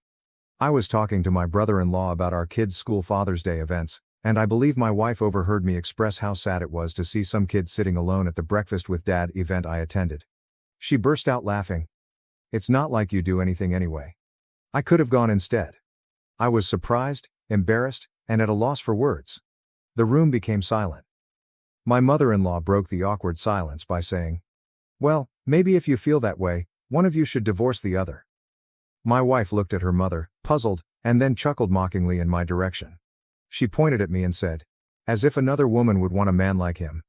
Just look at you." The room stayed silent. I felt angry, heartbroken, puzzled, and ashamed all at once. In classic manly man fashion, I nodded quietly, stood up, grabbed my keys, and exited the house. I drove away to fetch a drink, ignoring the pleas of my family and my children, who begged me to stay. I'm not sure what was said or done while I was away because I couldn't force myself to check the house cameras. When I returned early Monday morning, the house had a completely different atmosphere. As usual, I awoke at 6 a.m., prepared the house and our oldest for school drop-off, checked emails, and nothing seemed out of place. As I was getting ready to go, I noticed my wife lying in our bed, quietly snoring. All I could do was gaze at her and reflect on what we had and what we've lost. I've decided I'm finished. I can't do it anymore. That morning, I texted my lawyer to proceed with delivering her divorce papers. Fast forward to last week, and she was served in our home. I had no choice but to be there because I work from home. She had a mini meltdown, coming into my office and screaming, "How could you do this to me?" Her mother intervened, sparking charges that I had turned her entire family against her. I probably would have felt guilty if she hadn't immediately gone on to act like the perfect wife and mother for the remainder of the week. Sure, folks may say she's making an attempt, but this has always been fleeting, and we wind up right back where we started. For those who are curious, I intend to seek full or majority custody of our children. I've already committed to continuing to pay for their expenses, including insurance, tuition. Both kids will be attending private schools in the fall, medical bills, and more. My mother-in-law has been a rock of strength for me, supplementing my own mother's support during this journey. She has been the mother and wife that I wish my wife had been for me and our children. Out of respect for her and my mother's wishes, I will continue to supervise and contribute financially to her therapies. While some may believe I should cut off all contact with my wife's family, I am well aware of the difficulties associated with cancer and have direct experience as a caregiver. I'm willing to go to court if necessary, but all I want is a clean, simple divorce. My wife will not receive alimony, unlike what some Redditors and mommy groups believe. First, we live in a state where alimony is not frequently enforced. Second, she has the ability to find instant employment. Third, to avoid any problems, I will continue to pay her insurance and bills until the divorce is finalized or she gets full employment. So, that's it. I'm finished and waiting for the next steps to complete everything. Sorry if this wasn't the dramatic, twist-filled story you were expecting, but that's life. I'm not sure if I'll update until everything is finished, but it'll probably be a few months, depending on whether we go to court. Now, on to the next story, Story 4. For my 19th birthday, my grandparents gifted me a dream trip, but my parents made me give it to my sister, who then caused an accident en route. My 19th birthday was 2 weeks ago, and I'm still reeling from what happened. My grandparents, bless their hearts, gifted me a trip to Rome, complete with plane tickets and a substantial expense check. They handed me a beautiful envelope with the tickets, and I almost burst into tears. Rome, the place I had wanted to visit since I was a child, was finally within reach. But then my folks stepped in. They decided the trip would be more appropriate for my older sister, Amelia. She's 23, the golden child who can't do anything wrong. Apparently, since she is studying architecture, Rome would be an excellent opportunity for her to visit all of the famous buildings. I tried to reason with them. I plan to major in history, and Rome is historically significant. Furthermore, Amelia had the same opportunity when she turned 18. My grandparents had given her the same trip, but she accepted the money instead. Now it was my turn, and I wasn't going to give up. But the airline won't let us transfer the tickets, I told them. It's against their policy. My parents dismissed it as a small annoyance that might be easily resolved. Don't worry about that, Anna, they said. We'll figure it out. Figure it out ended up wearing me down. The disputes lasted for days. They began with, Amelia needs this for her resume, then moved on to you have plenty of time to travel later, and eventually nailed me with, we don't want this opportunity to go to waste. That last one hurt, as if they were implying I wouldn't enjoy it as much as Amelia would. I eventually broke down. Not because I wanted to, but because I couldn't take the struggle any longer. I told them they could do whatever they pleased with the tickets. At least I still had my check, which was a tiny consolation. I was used to being the less popular child. It came with benefits such as low expectations and a good dose of cynicism. But here's the kicker. They were able to get the ticket moved. I'm not sure how, given that the airline's policy was rather clear, but they did. Amelia grabbed my boarding pass yesterday, the day I was due to fly to Rome. A few hours later, we received a call from the police. Amelia had been in an accident on her way to the airport. She had grabbed the taxi driver's steering wheel, believing he was driving the wrong way. Yeah, she assumed she understood more than the person who drives for a living. The automobile crashed. Amelia escaped with a few scratches, but the cab driver was not so fortunate. He ended up with a fractured arm and a nasty gash on his forehead while pressing charges. My folks were freaking out. They would have to use their funds to settle with the driver and keep Amelia out of court. When I learned the news, I snapped. This is karma, I blurted. This is what you get for stealing my trip. It wasn't the most sensitive thing to say, but I hadn't been thinking straight. My folks were horrified. Anna, how could you say that? Your sister could have been killed. I tried to apologize, but the harm was already done. They accused me of being selfish and inconsiderate, along with other common allegations. It was infuriating. They were the selfish ones, taking my ideal trip to cater to Amelia. That's when I realized, why was I putting up with this? Why was I sacrificing my happiness for a family who did not appreciate me? Screw it, I thought. If they're going to dislike me, I might as well give them a valid cause. I got a taxi and went to the hospital. On the way, I made a decision. I would not let them win. I had my grandparents' check, my passport, and a strong desire to take charge of my life. At the hospital, I discovered my parents and Amelia on the same floor as the injured taxi driver. Amelia was still trying to convince the cops that the accident was not her fault. I didn't care. I walked up to her and requested the boarding permit. She looked at me as if I was insane, so I reached into her purse and took it myself. Then I ran. As if a band of wolves were chasing me. I rushed into a cab and instructed the driver to take me to the airport. I made it barely in time. I boarded the plane, heart racing, and did not look back. I did not check my phone till I arrived in Rome. My family was losing their minds, as one could imagine. My parents left a series of messages calling me every name in the book. They claimed I was callous, that I should have been there for Amelia, and that I was a shame to the family. Amelia sent even harsher messages. She accused me of stealing her trip, being envious, and destroying her life. Apparently, my parents were going to have to spend all of their savings to pay off the taxi driver, and it was all my fault. Yeah, right, as if it wasn't her fault to seize the steering wheel in the first place. The shame gnawed at me for a while. Perhaps I should have remained. Perhaps I should have apologized. But then I remembered all those years of being disregarded and treated as second best. I remember how they looked at me when they said they didn't want the vacation to be a waste. I deserved it. I deserved to do something for myself, to prioritize my needs. And Rome? It exceeded all of my expectations. The history, the art, the food, it was all magical. I spent my days exploring ancient ruins, admiring artworks, and eating my weight in spaghetti. I felt completely free for the first time in my life. I wasn't Anna, the overlooked daughter. I was just Anna, and it felt great. After a few wonderful days in Rome, I finally mustered the confidence to phone my grandparents. I told them everything, years of favoritism, disputes about the trip, the accident, and the escape. I poured out my emotions, tears flowing down my cheeks. They were stunned. They had no idea how horribly my parents had mistreated me. They were angry, upset, and, above all, concerned. My grandmother said, "Anna, you did the right thing." Her voice full with emotion. "You deserve to be happy. You deserve to be loved." They invited me to come live with them when I returned. They assured me that they would take care of me and that I did not need to worry about anything. For the first time in my life, I felt really seen and understood. When I returned from Rome, I went directly to their residence. They had already moved all of my belongings out of my parents' home. The guest room was ready for me, with clean linens and a vase of my favorite flowers on the nightstand. It felt like coming home. My grandparents told me that they had challenged my parents. They had put it all out and expressed their disappointment with their behavior. My parents, unsurprisingly, disputed everything. They claimed I was exaggerating, and that I was simply jealous of Amelia. They even had the audacity to claim I was selfish for abandoning them amid a family crisis. But my grandparents saw straight through them.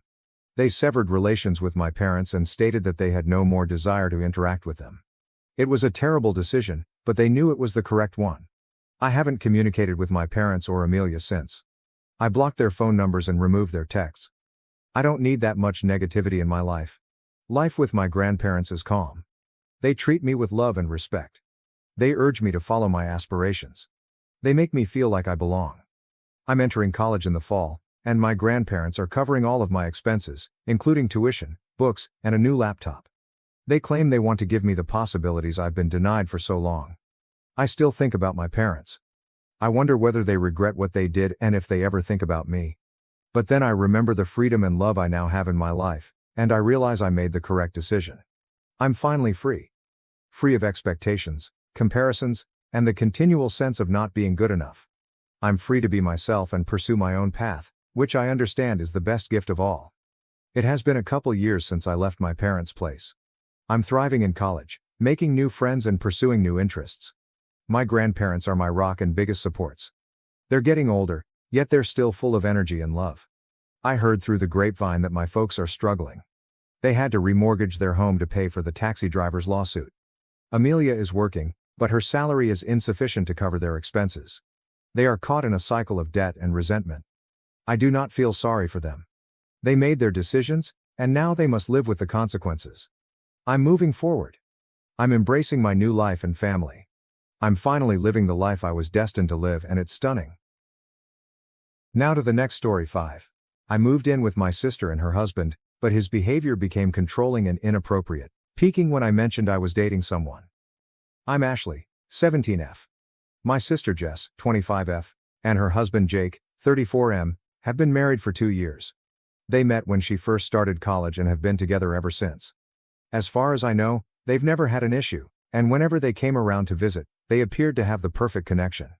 My parents never really made the best decisions in life, so my sister practically raised me herself. I'm quite grateful to her for this, and I know she had to make numerous sacrifices to be able to do so. When she was in college, I called her at least 3 times a week to check in and see how she was doing. She'd chat about school, job, and her plans. Then she'd talk about Jake. She described him so well that it raised my own expectations of love. For example, she'd tell me about all the flowers she received, the lovely dates she went on, and how he treated her so well. After living with my parents, who should have divorced a long time ago, I didn't have a clear idea of what a good partnership looked like. So I became fairly close to Jess and Jake. Growing up, my sister and I were always together. So, when Mother introduced me to Jake, it felt like I had finally found an elder brother. Jess and Jake eventually moved in together, became engaged, and are now married. My parents kicked me out because I refused to pay the rent. I work at a luxury horse ranch, and there are a few perks. They'll let you practice on their horses, they give free lessons with a riding instructor, and overall, I just adore my job. I did not want to leave it. However, my pay isn't great, and for the amount my parents were asking for, I'd have to have a second job, or quit, to find one that pays well. So I found myself living with Jess and Jake. Jake works from home, so unless he's out with Jess or at the gym, he's at home.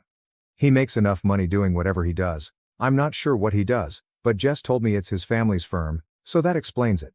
Recently, they approached me and informed me that they were expecting. Obviously, I was really excited for them, but my sister had a few miscarriages in the past, so we had to be extra cautious with her. Even in its early stages, my sister's pregnancy has proven to be extremely difficult, making it high risk. Hopefully, this is enough to give you a good picture of what's happening. My parents had an old automobile that I was allowed to drive to job and school, but once I was kicked out, I couldn't use it. This was disappointing because I had always enjoyed the independence that having a car provided. But whatever, I'll get over it. Jake insisted on taking me to school in the morning and then driving me to and from work. I was incredibly glad for this because it saved me from having to take the bus or walk. Jake would return home from the gym, shower, grab me a Starbucks, and drop me off at school. In the afternoon, he would pick me up at school and drive me to work. Jake was generally waiting outside or on his way by the conclusion of my shift. It was a huge assistance, and I was grateful that he took so much time out of his day to assist me. In the drive, we'd wind up conversing and having chats about Jess or the baby's plans. But he was often asking if I was dating or had a crush on somebody. He'd wink and say things like, "You're so stunning, it's impossible. There must be something you're hiding from me. Come on, tell me. You know I can keep a secret, so tell me." I mean, there was a guy, I will give him that, but it was too early to discuss.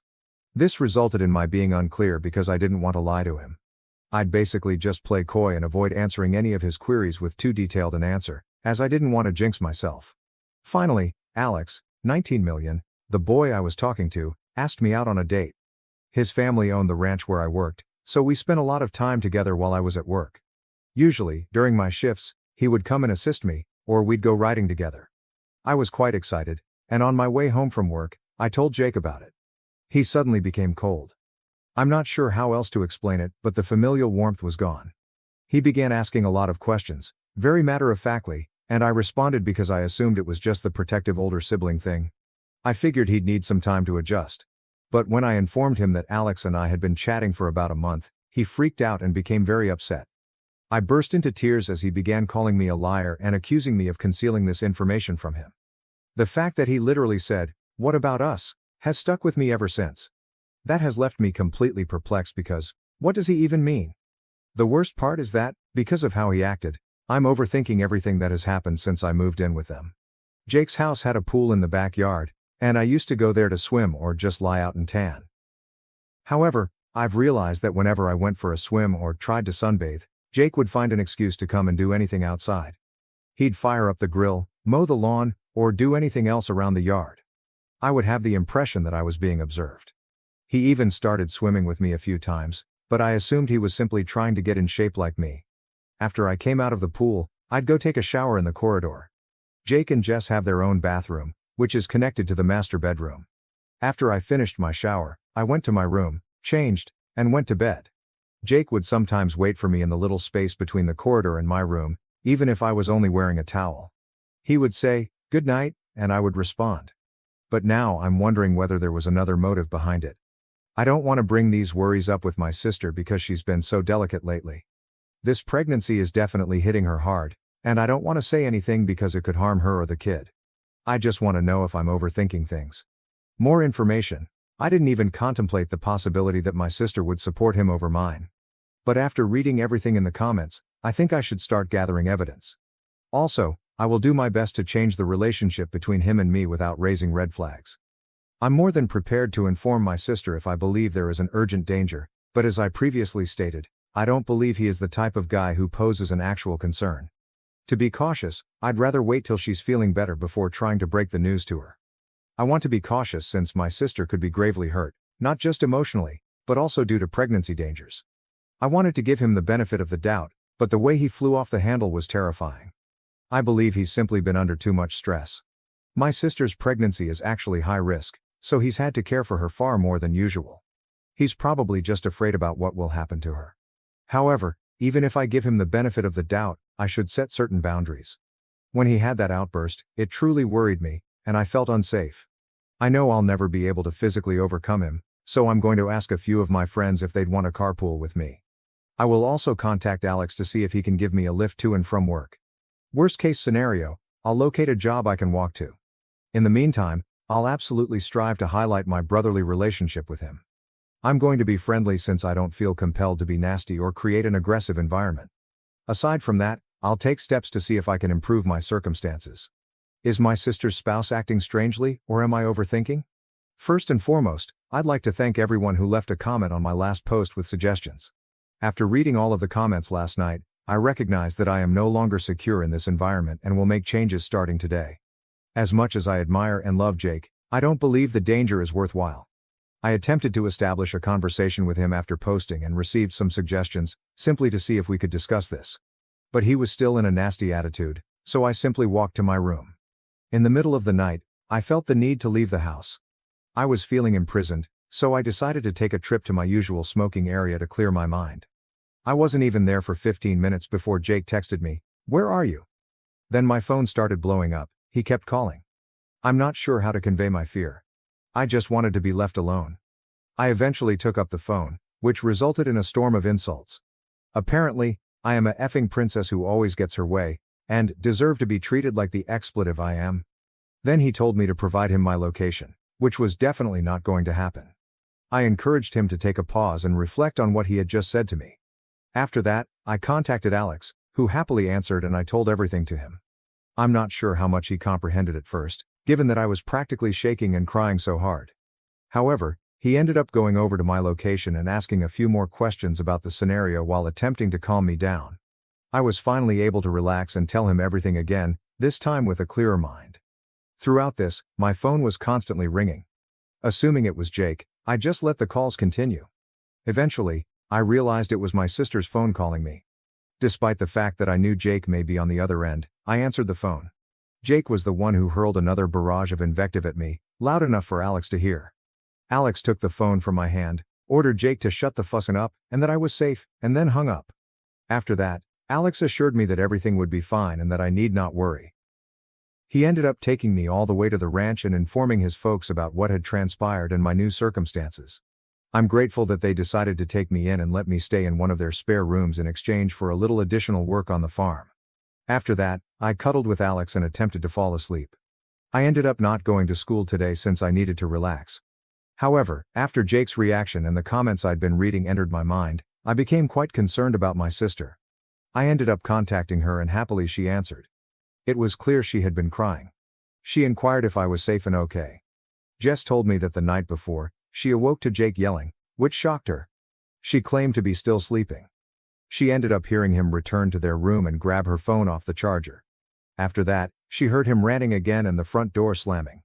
Jake had apparently gone out to seek for me, carrying my sister's phone with him. She stated she had no idea what to do and was afraid he might actually hurt me. After approximately an hour, Jake returned home. He was clearly still in a terrible mood, because when she questioned where he had been and what had happened, he blew up at her for questioning him. She said she'd never seen him so angry before. He was literally destroying stuff. After a few minutes, he returned to his car and drove away, but fortunately, he left her phone on the counter. She checked the phone logs and saw every call he had made to me. While Jake was gone, she called a friend to pick her up and then tried to contact me. I was sleeping at the time, but she told me she was afraid Jake had discovered me. She apologized for not being able to protect me and for failing to notice what was happening. Jess wondered why I hadn't told her about Jake's actions.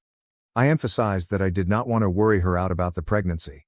We both ended up crying for a long time.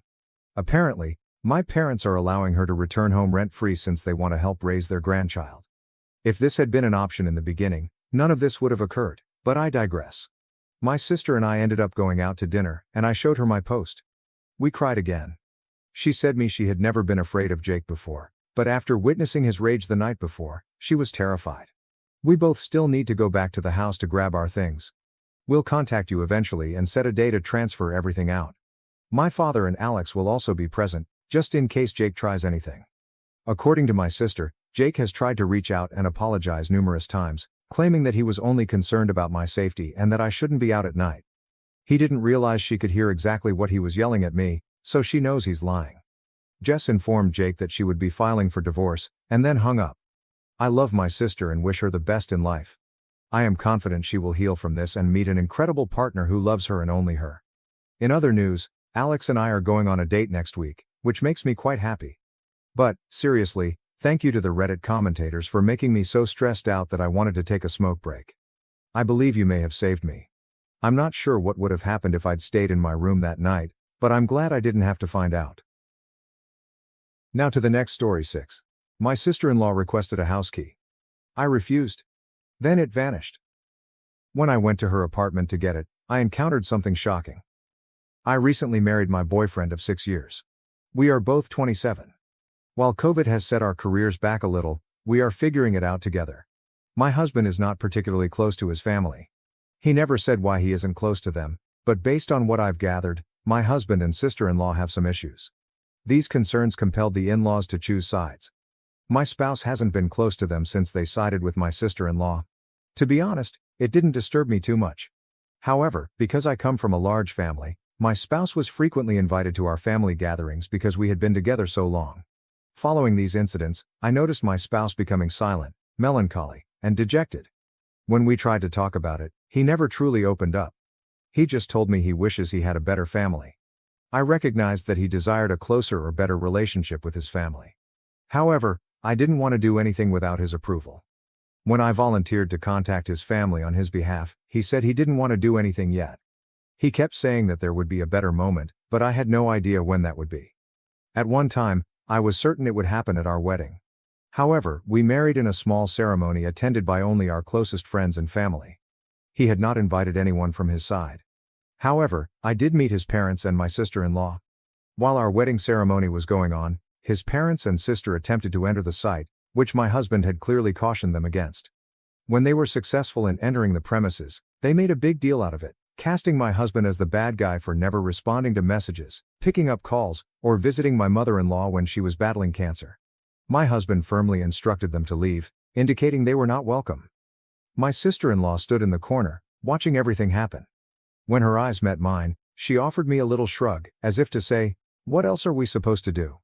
Once they were booted out, the wedding went off without a hitch. Following that, we were content to get married despite the odds. When we were on our way to our honeymoon, I received a friend request notification on my phone. It came from my sister-in-law.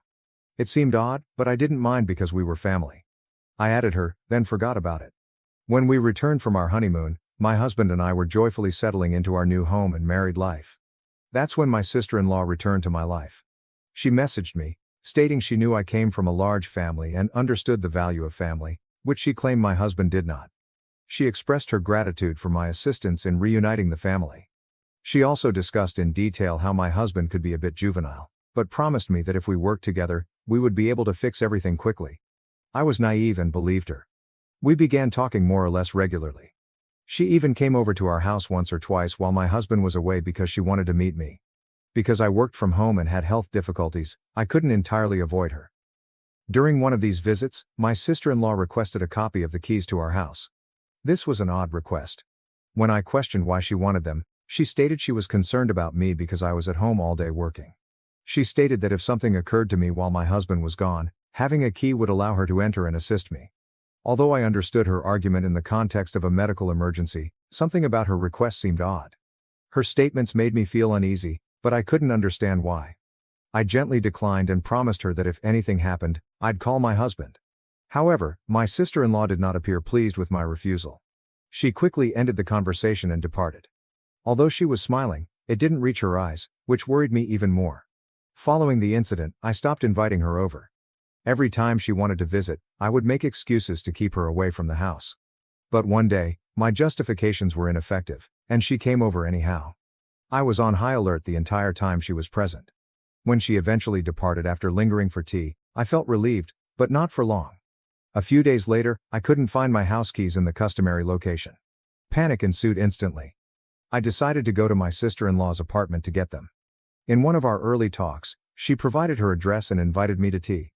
I couldn't go since I was ill, but I knew the spot. As soon as my husband arrived home, I jumped into my car and drove to her place. I knocked on the door, and a man answered. I inquired if I might talk with my sister-in-law. The man respectfully informed me that nobody by her name lived there. I stated that she had given me this address and even showed him her picture. He glanced at it and stated that my sister-in-law did not live there and that I must have entered the wrong address. This seemed really suspicious. I casually messaged her and asked for her address again. She replied with the same address as before. By this point, I was absolutely panicked. I arrived home, trying to act normal, but I could tell I was nervous. My husband realized right away that something was awry. He has been trying to ask me what is wrong and what has happened for the past 2 days, but I have no idea how to explain the issue to him. I don't want him to be disappointed in me, but I realize I should inform him. I kept wondering if it was my fault for initiating the entire conversation with my sister-in-law. If I hadn't done it, I would not have lost the keys in this manner. But I really wanted to help. I know I should inform my husband about the entire scenario. I read what you stated, and I agree that I was terribly stupid to keep things from him. I should have told him about it, anyhow. I understand why some of you are dubbing me the evil guy in this circumstance, and I also understand those who believe I am not fully to blame. Whatever happens, I'll do the right thing tonight and tell him everything. Do not fear, I will keep you updated. Regardless, I appreciate you being sincere and pointing out my mistakes. So the conversation went better than anticipated. When my husband arrived home from work, I told him I had something to discuss with him. He appeared relieved. When we were both comfortable, I told him everything. I described how his sister-in-law messaged me after our honeymoon, telling me that I could mend the family by remaining in touch with her and gradually reintroducing her and his parents into his life. I told him I didn't mean to hide anything or go against him, but I was afraid he'd stop me from doing anything. Since he was always refusing to tell me what was wrong with his family, I decided to try to heal the relationship myself. He listened to what I said without interrupting. When I was finished, my husband expressed his disappointment in me for keeping this from him for so long. He claimed I should have asked him what the problem was, and he would have told me everything now that we're married. He added that he didn't feel comfortable informing me before we got married since he didn't know when his family would try to turn my heart against him. When I told him I couldn't follow, he gave me all the facts. My father-in-law is a very egotistical and abusive man. He has always been like this, caring just about himself. My sister-in-law acquired this feature from him. She is a narcissistic yet charming lady who appears to be a very empathetic and sincere human being. However, in truth, she is selfish. My husband became aware of the hazardous atmosphere as soon as he matured enough to notice it. My mother-in-law and father-in-law both refused to divorce one another because they did not want to go through the inconvenience of court proceedings. When my sister-in-law's behavior got her into trouble at school, my mother-in-law exacerbated the situation by enabling her. Over time, my sister-in-law became more confrontational, harsh, and disrespectful. When she started college, she had a heated dispute with my mother-in-law and father-in-law. They were paying for her college tuition, but she was dissatisfied since they were also saving money for my husband's schooling rather than giving it all to her as pocket money. At first, my father-in-law and mother-in-law refused to give my sister-in-law any more money because she already had plenty. But then my sister-in-law pointed out that my husband could just work his way through university, as my father-in-law had done, especially since he was a guy. She said that she was far too fragile to perform such work alone. Following that, my husband's education fund began to diminish. He was not aware of this. All he knew was that there was money set aside for him. When it came time for admissions, he learned the truth. When my sister-in-law encouraged him to just work his way through college, my husband chose to avoid touch with them. He began going no contact when he moved out at 19, but the decision had become permanent by the time he was 23. Hearing all of this made me realize how silly I was to invite my sister-in-law into our home. My husband also said that his mother had repeatedly contacted him over the years to ask for money, despite the fact that my sister-in-law appeared to be wealthy. Later, he discovered from their relative that my sister-in-law was doing drugs. While she did not appear to have a drug problem, she had struggled with substance misuse for some time. That's when I realized what had happened with the lost keys. My spouse quickly instructed me to call a locksmith and have the locks changed as soon as possible. He was concerned about when or if my sister-in-law will try to enter our home. I immediately disabled my sister-in-law's contact information and social media sites, preventing her from contacting me. We had the locks replaced, and as I said in my previous report, I felt a lot better after that. As my job responsibilities changed, I had to return to the office to work on Wednesdays and Fridays. When I got home one Friday, I noticed that my spouse had already arrived. It turns out that our neighbor, a nice old lady, was outdoors in her garden when she observed a suspicious young woman attempting to enter our home. The woman's description was exactly like my sister-in-law. The neighbor phoned the cops, and they apprehended her. My husband has decided not to prosecute charges, but he will apply for a restraining order to safeguard our safety. Looking back, I understand how naive I was in trusting others so easily. While my objective was to aid my husband, I now realize that my actions were presumptuous. If you care so much about your husband's well-being, why don't you tell him everything rather than keeping things from him? I'm sure it would upset him more to find that you were keeping things from him than to learn that you were talking to his sister. ITA, in the wrong, but only for being arrogant. You are purposefully ignoring your husband's demands in order to accomplish your own, and you are keeping everything from him. He does not wish to communicate with his family. Why can't you respect that? Now, consider a different situation. In late October, my wife Karen, 78 years old, and I, 71 years old, leave for Florida and spend the summer in Connecticut. Our daughter Kara and her husband Sean live in Massachusetts. Kara is pregnant with their first child, who is due in March. In September, my stepson gave Kara and Sean new kitchen floors. I offered to help with the installation. Their home is nearly a century old. While I am not a contractor or carpenter, I am proficient in home repairs. I was simply intended to lay the floors, but during the demolition, I persuaded them to remove several cabinets so that the flooring could be installed properly. I agreed to help with prep work on weekends and returned from Florida in November to build and install the new cabinets. They agreed. Kara and Sean, as new homeowners, are not particularly handy, but they were eager to get started.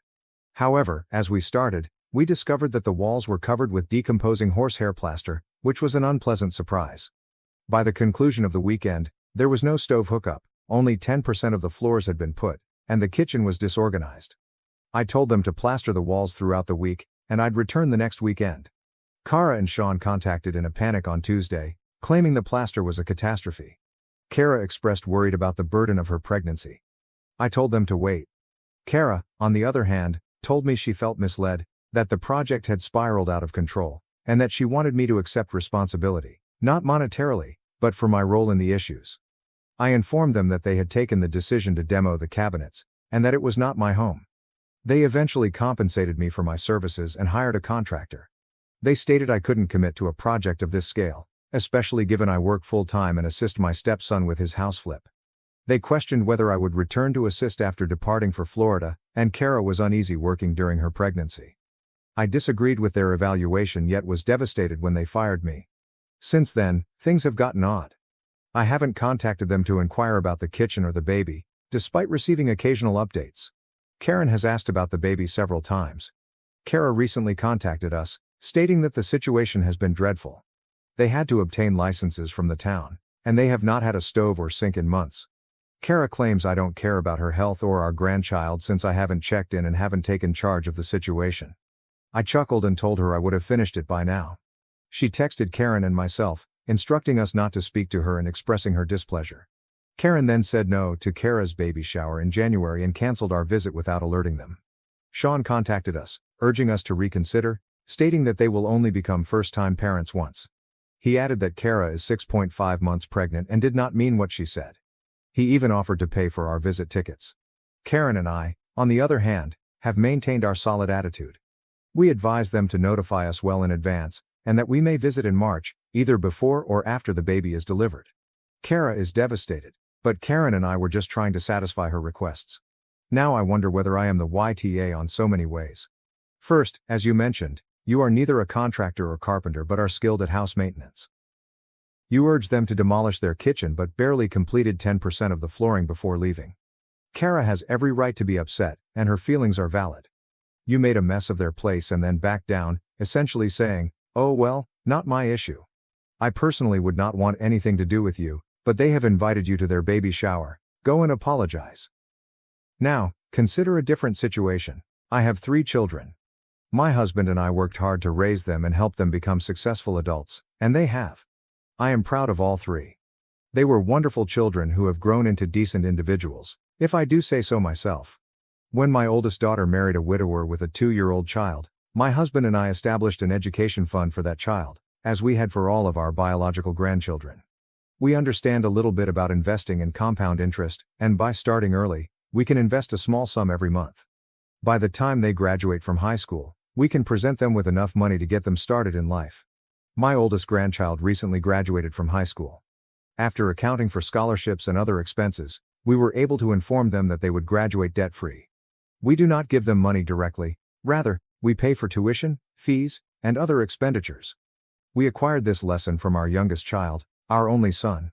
We gave him the money directly, just as we had done with his 2 elder sisters. He got scholarships as well, but he spent the money we gave him and eventually decided to become a tradesperson instead. He is doing well now and has a great business. My son was married before, but it did not work out. He has 2 children from that marriage. Last year, he married a lovely woman who had a 15-year-old kid. She had her son quite early, which caused a schism in her family, and none of them attended the wedding. My son approached us about donating to his stepson's education. After some deliberation, my husband and I decided that we could afford to donate $5,000 to help, but that was it. My son was quite disappointed. He understands that all of our other grandchildren have enough money in their accounts to cover at least 2.5 years of in-state tuition and costs. While my son makes a fair living, he also enjoys spending it on toys and holidays. I don't believe he or my daughter-in-law had saved anything for his stepson's school, which is why we contributed $5,000. That money came from my personal fund to replace my car. My son and his wife are planning ahead for the stepson's graduation in June, but they continue to complain that I treat him differently than my other grandchildren. I understand we're treating him differently, but we didn't have nearly 2 decades to save for him. When I clarified this issue, I may not have worded it correctly. My son's lack of finances to pay for his stepson's schooling is due to his spending habits before marriage. I hope this is apparent now. I spoke with my husband and children about it. My son wants me to transfer money from all of the accounts we've set up for his biological children and open a new one for his stepson. We answered by offering to split the 2 accounts we already had for his biological children into 3, including the $5,000. We also agreed to continue contributing to these accounts until they are depleted. My youngster appears dissatisfied with that option. However, we did not have the same 15-year head start on saving for this grandson as we did for the previous ones. He can be disappointed that his stepson will not have the same head start, but he cannot be angry with us for not being able to offer more right now. Finally, it is up to him to provide for his family. Now to the next story 7. My parents left me with my grandparents for my siblings' sake. Years later, I planned a special dinner, but they prioritized my brother's gift instead. I'd like to make it clearly obvious that I've never been the favorite child in my family. This is not an exaggeration or a fake idea that I made up. It is a very genuine and major component of my existence. Growing up, my parents never concealed the fact that my younger brother's life was more important to them than mine.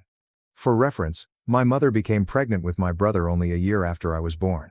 While it was not a planned pregnancy, my parents were pleased with the prospect of expanding their family. However, their delight swiftly changed to dread when physicians did several tests and revealed that the baby may have major health difficulties. These were not trivial worries. They were serious enough that my parents had to make the sad decision to terminate the pregnancy. They eventually agreed to continue, fully aware of the potential hurdles. When my brother Jackson was born, their concerns were realized. He had serious heart abnormalities that necessitated prompt treatment. My folks were distraught. Jackson needed many procedures to survive and spent extensive time in the hospital. His health became the primary focus of my family's life, and this transition had a significant impact on everything, including how I was treated. My parents were obsessed with worry, love, and guilt about Jackson's health. While I recognized that they were dealing with a really tough situation, it also meant that I was largely marginalized. My parents were too worried with Jackson's medical demands, so I stayed with my grandparents while he was in the hospital. During this time, they paid me just occasional visits. Even at such a young age, I tried not to hold it against them. I recognized that Jackson's health came first, and my parents were trying their best. Besides, I really liked my time with my grandparents. They were nice and attentive. Every morning, my grandma made me breakfast, and we spent hours doing simple things around the house, like baking cookies or taking care of her garden. My grandfather used to take me to the park and read me stories. They filled in the gaps left by my parents' absence, becoming almost like a second set of parents for me. Jackson's condition gradually improved, and my parents were allowed to bring him home from the hospital. You'd assume this would be the point where my parents would come to get me, where they'd like to reconcile the family. But no, it was not the case. My mother, still burdened by the stress of Jackson's recuperation and the effort of caring for a sick child, decided she was not ready to take on the responsibility of 2 children. She informed my grandparents that they would need to continue caring for me for a bit longer. My father, who was preoccupied with work and attempting to balance Jackson's medical expenditures, also provided little assistance.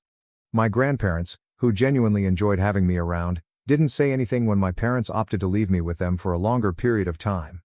They were delighted to keep me with them. While I was saddened to learn that I would not be returning home, I was not devastated. I was still in a location where I felt loved, which reassured me. The true issue arose when years passed and my parents still showed no desire to bring me back home. What was supposed to be a temporary arrangement lasted eternally. I could only visit them every other weekend, and that wasn't assured. My father was sometimes too busy at work, and other times they simply did not make an effort to visit. My grandparents were my primary caregivers, while my parents felt more like tourists than parents. When I first started school, my grandparents took care of everything.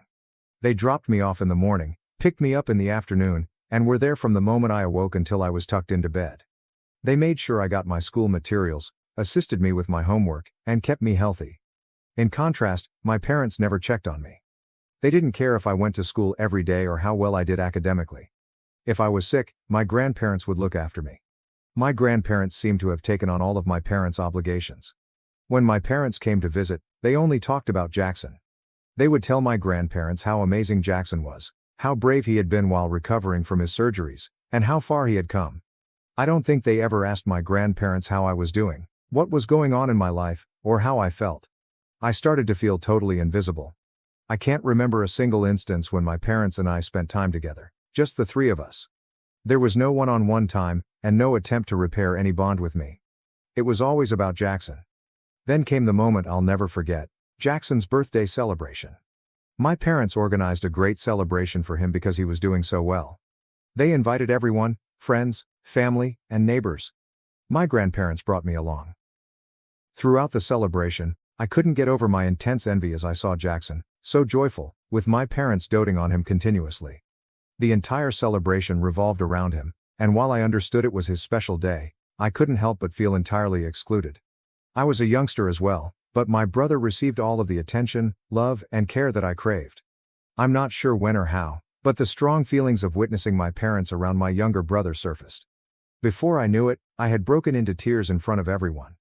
I remember feeling so embarrassed in that moment, knowing that everyone could see me unraveling. My grandparents, bless their hearts, promptly brought me to a room and attempted to console me, but the pain and jealousy were too great. I believe some of the other visitors noticed and attempted to console me, but nothing genuinely improved my mood. It wasn't about the gifts or the party, it was about the attention and love I so desperately craved. Watching my parents lavish Jackson with attention and love was simply too much for me to stomach. Later, after the birthday party, my parents and grandparents had a heated argument.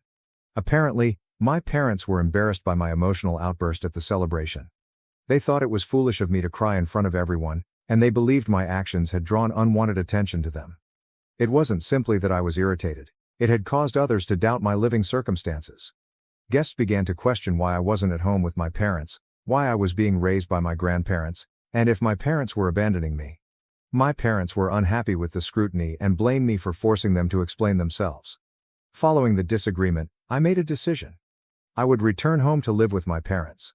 This was something I had wanted for years, but when it finally happened, I didn't feel as excited as I had hoped. Instead, I felt apprehension. The first few days back home were incredibly awkward. The house felt foreign to me, and I frequently felt out of place, as if I were invading someone else's territory. My parents designed their routines totally on Jackson's wants and schedule. They rarely acknowledged me, and when they did, it was always in passing. I had imagined that moving back home would finally make my parents notice me, that they would care about me as much as they did about Jackson. However, it soon became evident that nothing had changed. Jackson was still the center of their universe, while I remained on the periphery, disregarded and forgotten. I was merely happy to have my own room. I spent the majority of my time there while I wasn't in school. I didn't want to be alone, yet being around my parents made me feel even more inconspicuous. At least in my room, I didn't have to watch their devotion for Jackson while I went unnoticed. I'd spend hours there, completing my homework or lying on my bed, trying to make sense of everything. Throughout my scholastic years, my parents exhibited no interest in my studies or accomplishments. They never asked about my schoolwork or attended any of my award ceremonies. Even when I participated in school plays or extracurricular activities, they didn't bother showing up or acknowledging my participation. It seemed like nothing I did mattered to them. Despite their utter contempt for my accomplishments, I made an effort to excel in school. My grandparents' limited attempts to intervene and remind my parents of my accomplishments were received with silence or plain disdain. They would push my parents to express their happiness or gratitude for me, but they either disregarded or scoffed, as if my accomplishments were unimportant. It stung so much to see how little they cared, especially given how they handled Jackson. Jackson never did well academically. He struggled in school and frequently got into trouble. He would bring home low grades, and his teachers would occasionally call home to discuss his behavior. But none of this seemed to bother my parents. They never held Jackson responsible for his lack of effort, and they certainly did not chastise him. If he ever managed to score even nearly average on a test or accomplish something minor, My parents would praise it as if it were a monumental feat. They would order pizza or take us out to his favorite restaurant, making it a huge family outing. When I finally finished high school and was accepted to college, I was fortunate to receive a partial scholarship. Even though it paid some of the fees, I was concerned about how I would handle the remaining bills. At the time, I asked my parents if they had set up a college fund for me. Part of me knew the answer, yet I felt compelled to inquire. As expected, they promptly informed me that all of the money they were saving was for Jackson. They stated he was the youngest and would need to be cared for in the future. My father openly informed me that as the oldest, I needed to learn to take care of myself. He did offer to assist me in applying for an education loan, which I would then be responsible for repaying once I found work. It was quite painful to learn that my own parents continued to disregard me. While most parents are delighted and proud to assist their children in their transition into adulthood, mine were practically telling me I was on my own. Fortunately, my grandparents saw this coming long before I did. They had been quietly planning for my future and had secretly established a trust fund for me years before. When they finally revealed this to me and told me that I didn't have to worry about college, I was completely surprised. I couldn't believe someone cared enough to do this for me. I cried with excitement because, for the first time, I felt truly supported. It was surreal. No one had ever gone to such lengths to protect me. My grandparents not only saw my talent, but they also took steps to ensure that I could attend college without financial constraints. However, when my parents learned about the trust fund that my grandparents had established for me, they did not share my excitement or relief. Instead of being delighted for me, they immediately turned the subject to Jackson. Their first query to my grandparents was if they had also established a trust fund for Jackson. My grandfather gently explained that they had intentionally chosen to care for me because my parents had always favored Jackson. They indicated that they had witnessed for years how I had been disregarded and wanted to give me a fair shot to thrive without being held back. Naturally, this did not sit well with my folks. They felt it as unfair and quickly got into a furious dispute with my grandparents about how both grandchildren should be treated equally. They accused my grandparents of favoritism and demanded that Jackson, as the youngest member of the family, deserved his share of the money. They couldn't believe my grandparents had chosen to help me because they saw how neglected I had been all these years. My parents seemed to be unaware that they had spent Jackson's entire life treating him as if he were the center of the universe. Despite the pressure and accusations, my grandparents held their stance. They refused to back down or let my parents manipulate the issue. They clarified that this was not about favoritism, rather, it was about ensuring that I have the same opportunities as Jackson, which my parents had previously provided. My grandparents made their decision out of love and fairness, knowing that I had not received the same attention and support that Jackson had. After failing to persuade my grandparents, my parents focused their efforts on me. They tried to persuade me to share some of the trust fund with them, claiming that I should invest in Jackson's future when he went to college. They portrayed it as if I was greedy for retaining the money for myself, despite the fact that it was not mine to give away, it was a gift from my grandparents. I refused.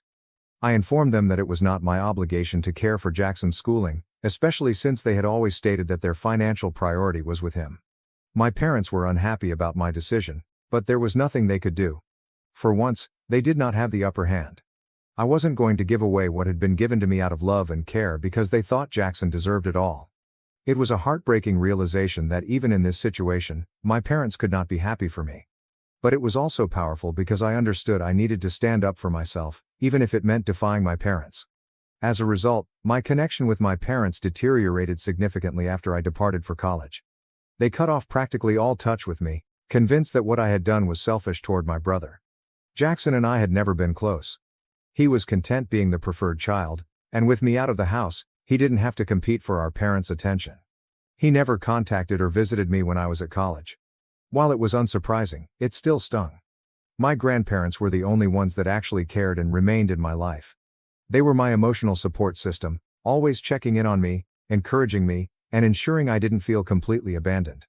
But then, in my third year of college, my life was turned upside down. My grandfather died unexpectedly from a heart attack in his sleep.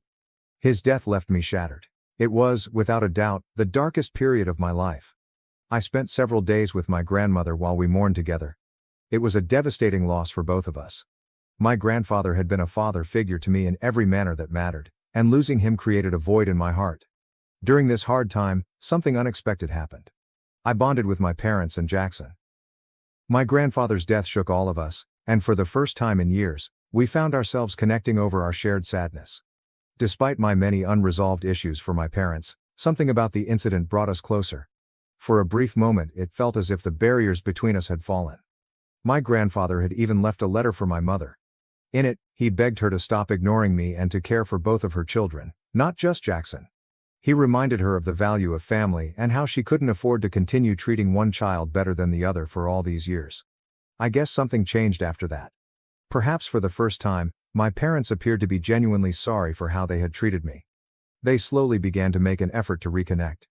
They began calling me more regularly, inquired about my studies, and shown an interest in my life. It wasn't perfect, the anguish of the past couldn't be erased that easily, but it was something. I was still upset with them for all the years they had disregarded me and for not being there when I needed them. But, at the same time, I could see they were trying, which gave me a glimmer of optimism. I wanted to think that they could change, that perhaps, just maybe, they were beginning to recognize their mistakes. When I graduated from college, my parents actually attended the ceremony. They smiled proudly as they snapped pictures with me. It seemed odd to have them there after all those years when they hadn't even acknowledged my achievements. Following the ceremony, my parents, Jackson, my grandma, and I went out to lunch to celebrate. It was one of the few times I felt like we were a family, even if it was just for a short period.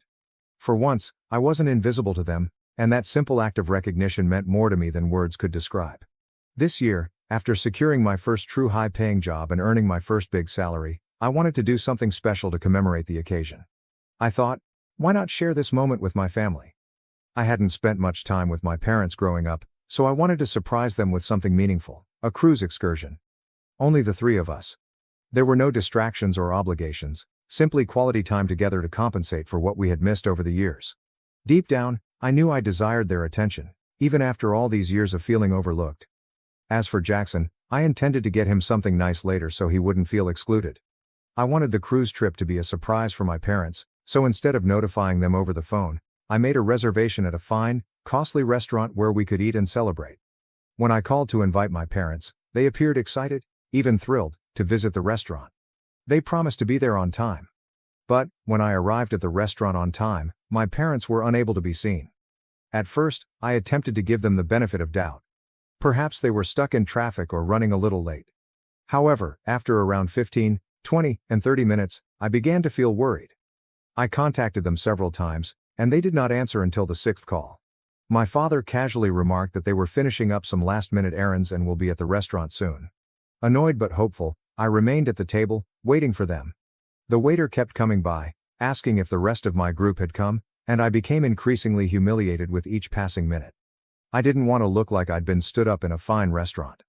I eventually ordered dinner for myself since I was hungry. I finished my dinner while sitting alone, glancing at the empty seats across from me. My calls to my parents remained unanswered after that. An hour passed, followed by nearly 2 hours. Finally, after my 15th effort, my father answered the phone. He began apologizing, but I was completely irritated by this point. I started yelling at him, wondering what they had been doing all this time and why they couldn't just tell me they weren't going to make it. "Oh, just stop complaining," he replied dismissively. "I apologize for the delay. Your mother and I were held up at the shop. We selected the ideal birthday present for your brother, but when we got to the counter, we discovered your mother had forgotten her card at home. So we had to drive back and grab it. Fortunately, the shop had our gift, which we were able to purchase just now. Jackson is going to be overjoyed with what we picked out for him. By the way, have you purchased anything for your brother yet? You do recall that his birthday is in 2 weeks, right?" At that point, I felt like the wind had been knocked out of me. I was hoping to have a memorable moment with my parents to celebrate my accomplishments and bring us closer together, but once again, Jackson was all that mattered to them. They had spent the entire evening shopping for his birthday gift, completely ignoring the fact that I had been sitting alone at the restaurant waiting for them. Not only had they missed the dinner, but they had the audacity to inquire whether I had thought to get something for Jackson. I was livid, but I tried to remain calm as I reminded my father that they could have bought for Jackson any other day. They should have respected my time, especially because I went out of my way to prepare this for them. My father's response made matters worse. He dismissed my concerns, claiming they were on their way and that we could discuss it once they arrived. However, I did not want to stay there any longer. I was furious with my parents. I paid my bill, got up from the table and went. My phone began to vibrate as I drove back home. My parents were phoning and left voicemails, stating they had arrived at the restaurant but couldn't find me. I ignored their calls because I was too angry and hurt to even consider talking to them. Later that night, my mother sent me a series of SMS. She attacked me rather than apologizing or admitting that they had made mistakes. She labeled me impolite for not being present when they finally arrived, as if I had wasted their time. She had the gall to claim that this was why they didn't care about my irrelevant intentions in the first place. I was always so impulsive. According to her, their priorities were totally acceptable, and I was in the wrong for being furious with them. Reading her messages brought up memories of hurt and fury. I had put my heart and soul into planning something spectacular, and all I received in return was the same indifference I had felt my entire life. I simply couldn't deal with their cruel statements and frequent disregard for my sentiments. After everything I had done to make this moment memorable, I felt much more alone than before. I knew that no matter what I did, Jackson would always come first, leaving me as an afterthought. I blocked her without bothering to respond. Update number 1. The reason I bought the cruise tickets in the first place was that my parents' conduct had changed significantly following my grandfather's death. I felt they'd finally recognized me as a human being and their child. But I suppose I was mistaken again. I am delighted my eyes are awake now. Starting today, I'm done begging and crying for their attention. I will block both of them on my phone. Regarding the update, it appears that my parents have informed Jackson of the entire situation, and he phoned me this week to address it. My brother believes that our parents' actions were not improper, and that I should have respected them enough to wait for their arrival rather than fleeing at the last minute. He added that our parents were quite disappointed in me and had contacted him to protest about my activities. He invited me to his forthcoming birthday party so I could apologize to our parents. I declined his request, asking him to leave me alone for the time being. He tried to argue with me more, but I reminded him that my connection with our parents had nothing to do with him, and that he would never comprehend what I was going through. Update number 2. It's been a month since I last updated. For those who inquired, I did consider canceling my cruise reservations. But then I realized I'd spent a big portion of my paycheck on them, so I resolved to make better use of them. I chose to travel with my best friend and grandmother rather than my parents. To put it simply, the three of us had a fantastic time, and I quickly forgot about all of my parents' trouble. This trip provided a much-needed break for all of us. However, after the trip, when I shared a few photos from our cruise, I began receiving messages from my father on Facebook, accusing me of being selfish and ungrateful for taking grandma on the vacation without inviting them. I had forgotten to block my parents on Facebook because I assumed they rarely used it. My father's audacity to ask me to take him after everything he and mom had put me through was staggering. He also mentioned how upset my mother was when I blocked her, and how he wishes I would simply go to therapy and overcome my childish behavior, so I could stop torturing them for the rest of their life. Update number 3. Hello everyone, it has been 4 months since my previous update, and I am doing well. I've blocked both my parents and Jackson. I'll admit that since cutting them off, my life has become considerably more calm. I've learned to recognize that family isn't always what you're born into, it's what you choose. Surrounding yourself with supportive friends and loved ones has made a huge difference.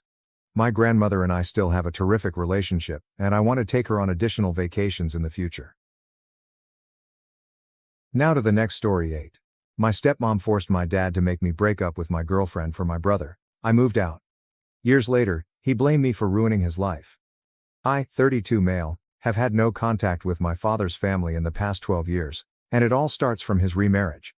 My parents divorced when I was about 10 years old because they were no longer in love.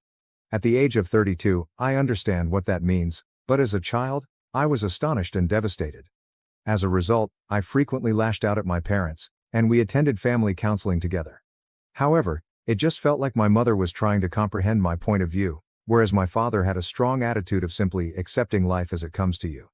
As a result, I was closer to my mother than to my father, and I only spent a few months with him at a time.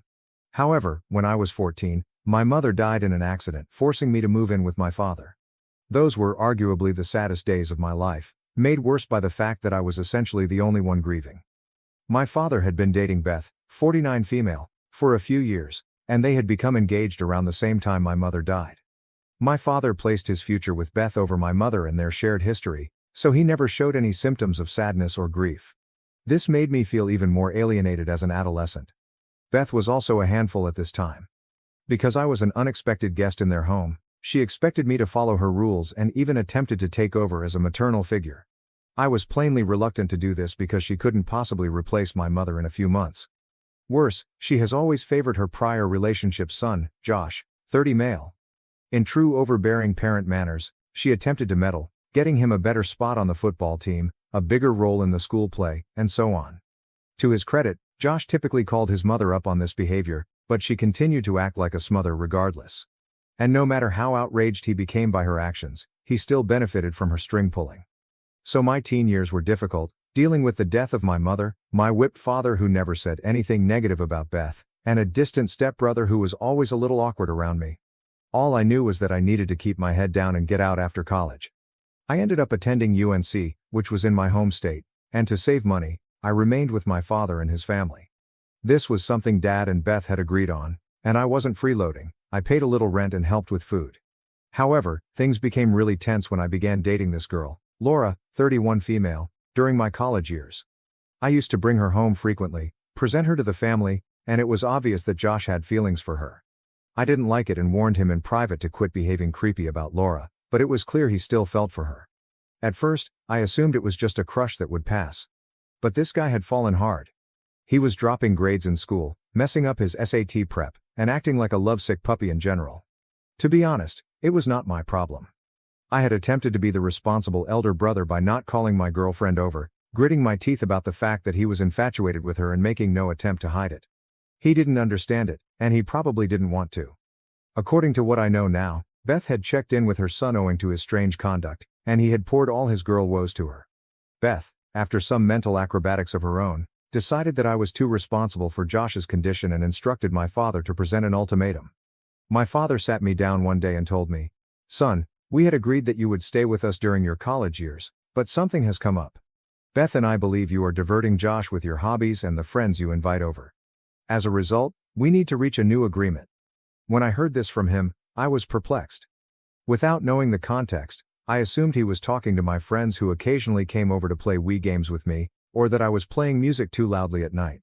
I had no idea, so I asked him, "What do you mean, Dad? Are my buddies becoming a negative influence on Josh? I swear we haven't taught him anything bad, and we usually stay out of each other's way, correct?" He said, "Yeah, but that's not what I'm talking about, OP. I think you and I are both aware that Josh has strong feelings for Laura. We were thinking that you could end your relationship with her to keep the family at peace. I mean, we don't think a female should be more important than your brother's health, right?" I laughed aloud when I heard this. It was the dumbest thing I'd ever heard. Still chuckling, I answered, "Sure, Dad, why don't I end a fantastic relationship because your child can't take no for an answer? I've already told him numerous times that he makes Laura uncomfortable, and I rarely invite her over anymore. What's the issue, anyway?" I knew he was skirting the issue, but I was beginning to suspect that Josh had gone overboard with the "if I can't have her, nobody can" attitude. Beth had undoubtedly requested Dad to talk to me about it to placate her son while also ensuring that he did not waste any more time on this girl. I'm not sure how they expected me to roll over on this. It escalated into a massive battle, and I decided to stay with Laura and move out of the house. I packed my bags one day and departed, changing my cell phone number in the process. I slept at a friend's apartment for a few days before moving in with my fiancée. Fortunately, I was in college on a scholarship, and my primary challenges were paying for rent and utilities. But I hustled and worked late to make it happen. At this point, all ties with my family had been severed, and the only people I consider family anymore are a few relatives on my mother's side. It's been 12 years since then, and guess what? Laura and I married, and we both like our professions and lives. In fact, we recently purchased our first home and are trying for a baby. I really believe that leaving my dysfunctional family was the finest decision I ever made. However, a few days ago, someone showed up at my home, causing me to spiral and reflect on my history. Josh found out where I lived and came over to see me, stating he needed to speak with me. I was too surprised to react, so I calmly allowed him in. We caught up a little once he settled down, but he already knew the overall essence of my life, which he had evidently discovered via social media. Then he told me why he was here. He revealed a lot about his obsession with Laura, including his mother's participation. However, he also stated that he never intended for me to leave the house. That was something Beth had designed entirely on her own. He added that when I left, Mom appeared almost relieved that I was gone, and the house seemed very cold and strange to him. The three of them ended up moving out of state a few months after I left, something I was unaware of. Josh did not know how to contact me back then. Throughout this period, he had been feeling bad about the way I had laughed at the scenario, and he had overcome his attraction to Laura. Surprise. However, due to his bad mental health, he ended up hanging out with the wrong crowd in college and eventually dropped out. The situation at home was also horrible. His mother was distraught at his lack of motivation and success, but she never bothered to investigate why he was so miserable.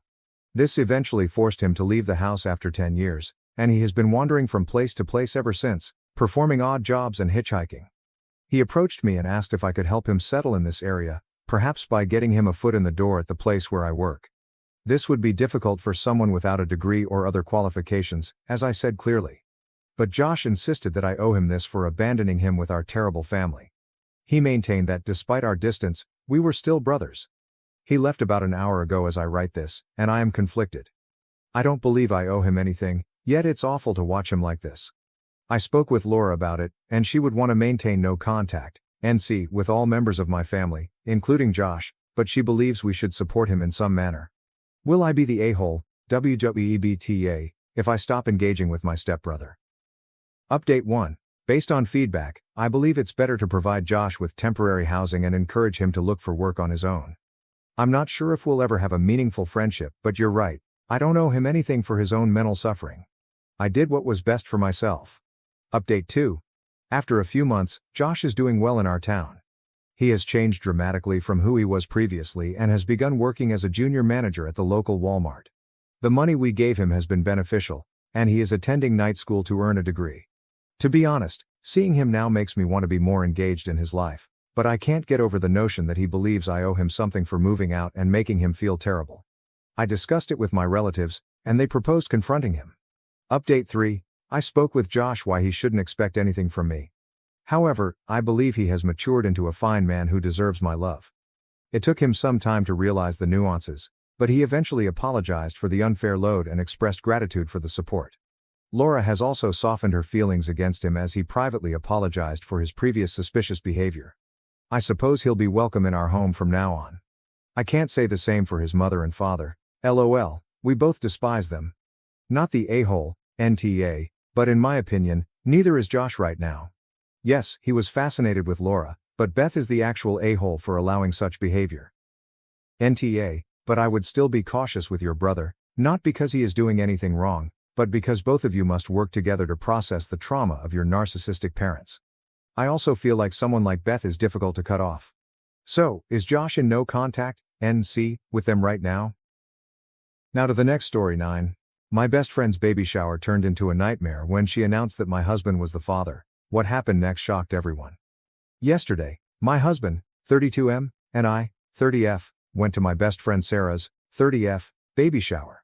Sarah and I had been great friends since college. We first became roommates, but our connection got stronger as we realized our shared love of similar music. We went to concerts together and created innumerable memories. By our senior year of college, we were nearly inseparable, spending summers together in each other's houses whenever possible.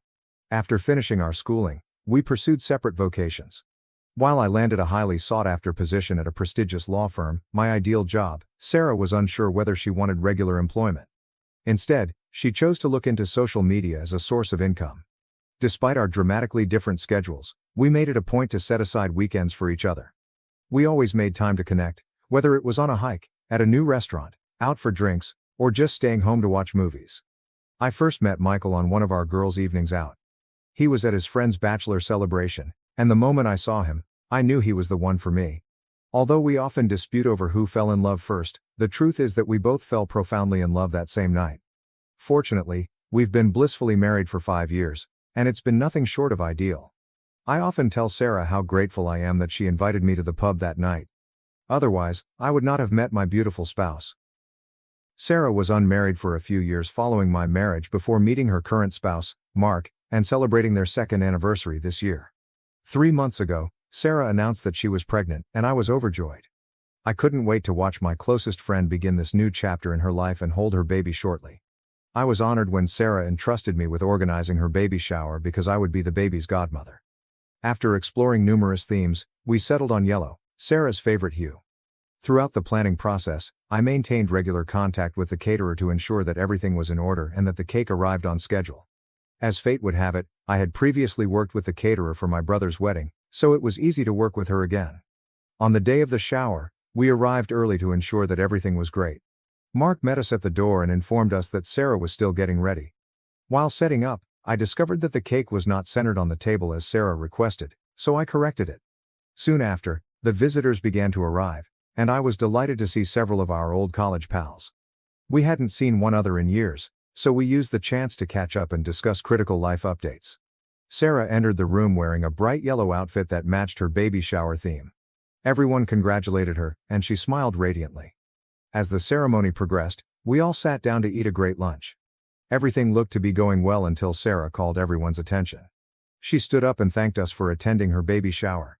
Then she took a deep breath and said, "I'm thrilled to tell you that my husband, Mark, and I are expecting our first child, and I have someone very special to thank for that."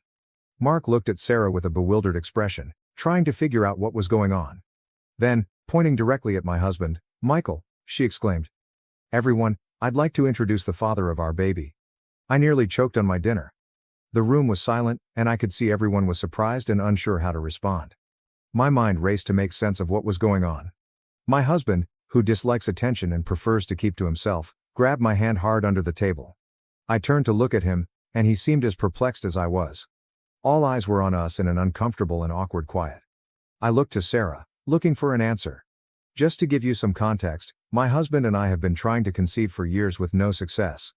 Despite several testing, we have been unable to become pregnant owing to personal medical difficulties. I've only told a few family members and close friends about my difficulties, including Sarah. My husband and I eventually accepted that we might not be able to get pregnant. Rather than dwell on it, we decided to concentrate on our lives as a couple. Sarah openly referring to my husband as the father of her baby was a lie, but I couldn't help but be affected by her statements. My eyes welled up with tears, and I tried not to cry in front of everyone. Sarah jumped up laughing and playfully shoved her husband Mark, shouting, "I was just kidding, guys. This is all just a prank for my Instagram. I've put up cameras everywhere to capture all of your reactions." As everyone glanced around, puzzled, I couldn't help but be annoyed at Sarah for putting us on such an emotional roller coaster. I couldn't believe my best friend felt pointing out my spouse as the father of her child was humorous, especially given our past issues. I turned to look at my spouse and noticed that his face was flushed.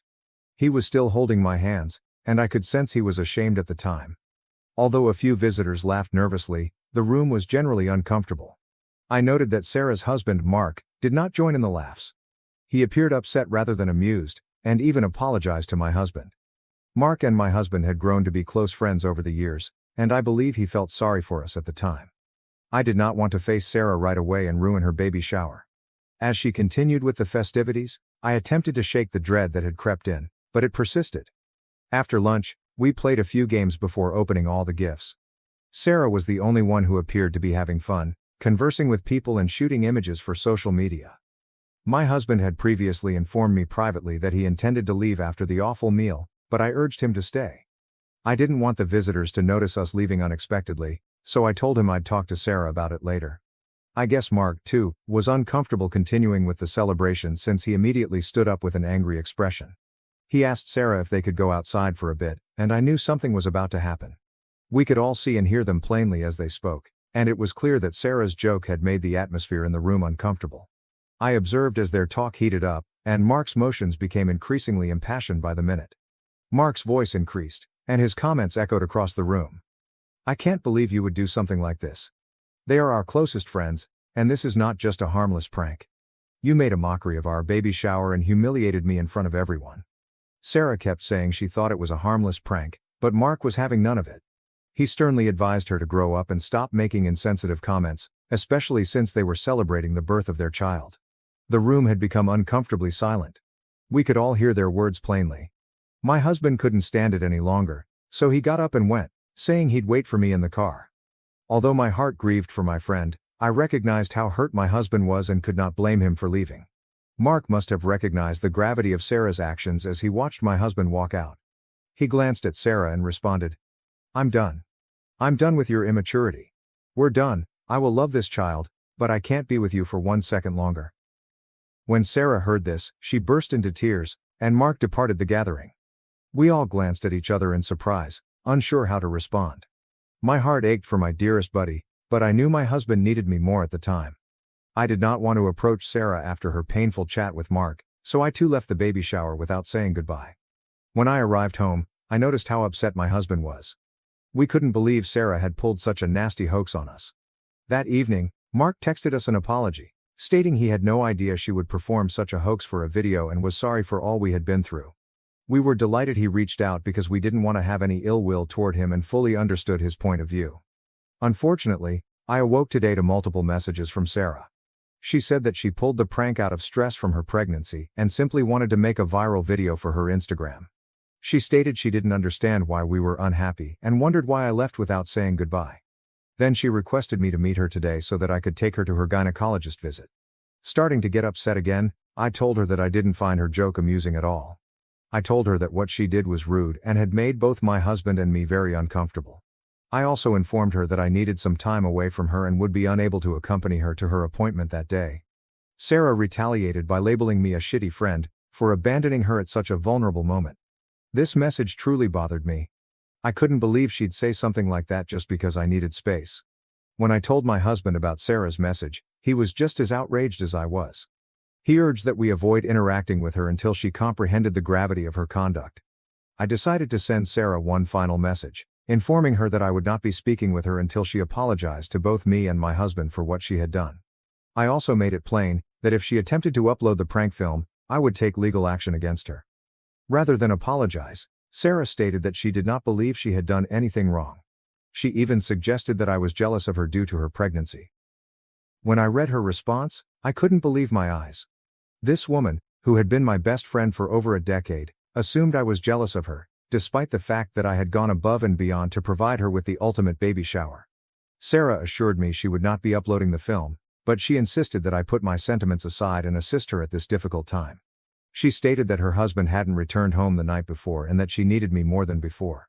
As a non-confrontational person, I found myself in tears after reading her callous messages. Recognizing that I couldn't continue this conversation, I made the difficult decision to block her without further answer. Now I'm conflicted. Part of me regrets not being there for my pregnant best friend, but another part of me is relieved and even grateful that her husband dumped her after the trick she pulled on us. Update 1. It's been a week since my last update, and a lot has happened. First and foremost, I want to highlight that Sarah is not the type of person who likes to joke around. It took me completely by surprise when she pulled off this joke. I've known her for years, and she's never been the sort to perpetrate pranks on others. Anyway, Mark was serious about leaving Sarah. My spouse chatted with Mark over the weekend and discovered that he is actively looking for a divorce lawyer. Since that day, Sarah has been persistently phoning and texting Mark, insisting that he return to her and get over his feelings. However, Mark has entirely ignored her attempts to contact him. She even went so far as to accuse him of sleeping with me, which was absolutely unexpected. The truth is that Mark is simply sorry that his marriage is coming to an end because Sarah is gradually becoming someone he no longer recognizes. Sarah has been unable to reach me directly after I blocked her. Instead, she left a lengthy note for my husband. She accused him of attempting to destroy our friendship, even claiming that he isn't much of a man, because he can't get me pregnant. I was upset when my husband showed me the note when he returned from work yesterday. Until now, I had tried to ignore her unexpected change in behavior, figuring that it was caused by pregnant hormones. But her derogatory remarks to my spouse were utterly wrong. That was when I decided to teach her a lesson. I was in charge of both the baby shower and the baby registry. I had spent numerous hours with Sarah discussing her needs and compiling a list of important goods for the baby. However, Sarah insisted that we include ridiculously costly items on the list, things that not all attendees could buy. During the baby shower, I noted that while some guests followed the list, others presented her with practical goods that were not on the list but would still benefit a new mother. Sarah was genuinely upset about it. Originally, I intended to personally give her a handful of the pricey goods she desired. However, after she crossed the line by insulting my husband, I promptly canceled the order and erased the baby registry to ensure she could not access it. If she wanted one now, she'd have to start from scratch. Additionally, I received a message from the caterer about the baby shower a few days ago, but I was too consumed with dealing with Sarah to answer. As a surprise gift to Sarah, I had previously paid half of the catering service's booking fees and planned to pay the remaining balance after the baby shower. However, given everything that had transpired, I became distracted and entirely forgot about it. I called the caterer and explained the situation to Sarah. I informed her that given what had happened, I would not be paying the remaining sum. The caterer was very kind and advised me that because Sarah had booked the catering service under her own name and had communicated with them prior to the baby shower, The final payment would be sent to Sarah rather than me. I was happy that I wouldn't have to spend any more money on someone who had publicly insulted us and continued to cause us harm with her harsh text messages. I also told my spouse what happened, and he found it humorous. Although I had pondered contacting Sarah in the previous few days, once she sent that letter to my husband, I realized that I had gone beyond the point of forgiving. I'm grateful to everyone who backed me and helped me recognize how harmful her conduct was. Looking back, I can recall several occasions when she criticized me, but I never paid much heed to them, until now. Anyway, I'm going to remain positive and move on from this experience. I do not want to waste any more time or energy on her. Update 2, this woman is unashamed. Sarah sent me an email several days after I spoke with the caterer. As soon as her name appeared in my email, I knew she was back with her bullshit. In the email, she accused me of being cheap for not paying for the full food service, although knowing I could afford it. She stated I had always been arrogant because I was born into my family's wealth, and then she expressed her relief that I could never conceive. She went on to say that she had been using me for years to make her life easy. Then she repeatedly called me unattractive and implied that I was undeserving of my spouse. She also said that my husband married me just for my money because I was too ugly to be with him. She then called me an expletive for allegedly putting a wedge between her and her spouse. Throughout the email, she used explosive profanity, essentially calling me every foul name under the sun. I showed the email to my husband, who quickly deleted it. Over the years, we've both gone above and beyond to assist this woman. We were there for her when she was single and distraught over several breakups. We've brought her on vacation with us and even paid for her flight and hotel room on multiple occasions. My spouse had even assisted Sarah's parents by restoring their home and lending them money a while back. We'd always treated her like family. Furious, my husband immediately contacted Mark and invited him over for dinner to discuss the problem.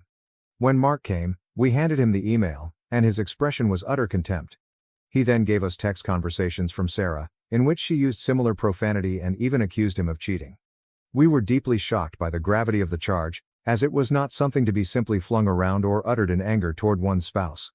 It was difficult to imagine that my former best buddy, whom I had just recently parted ways with, had changed so significantly. Mark told us that he was in contact with a reputable divorce lawyer.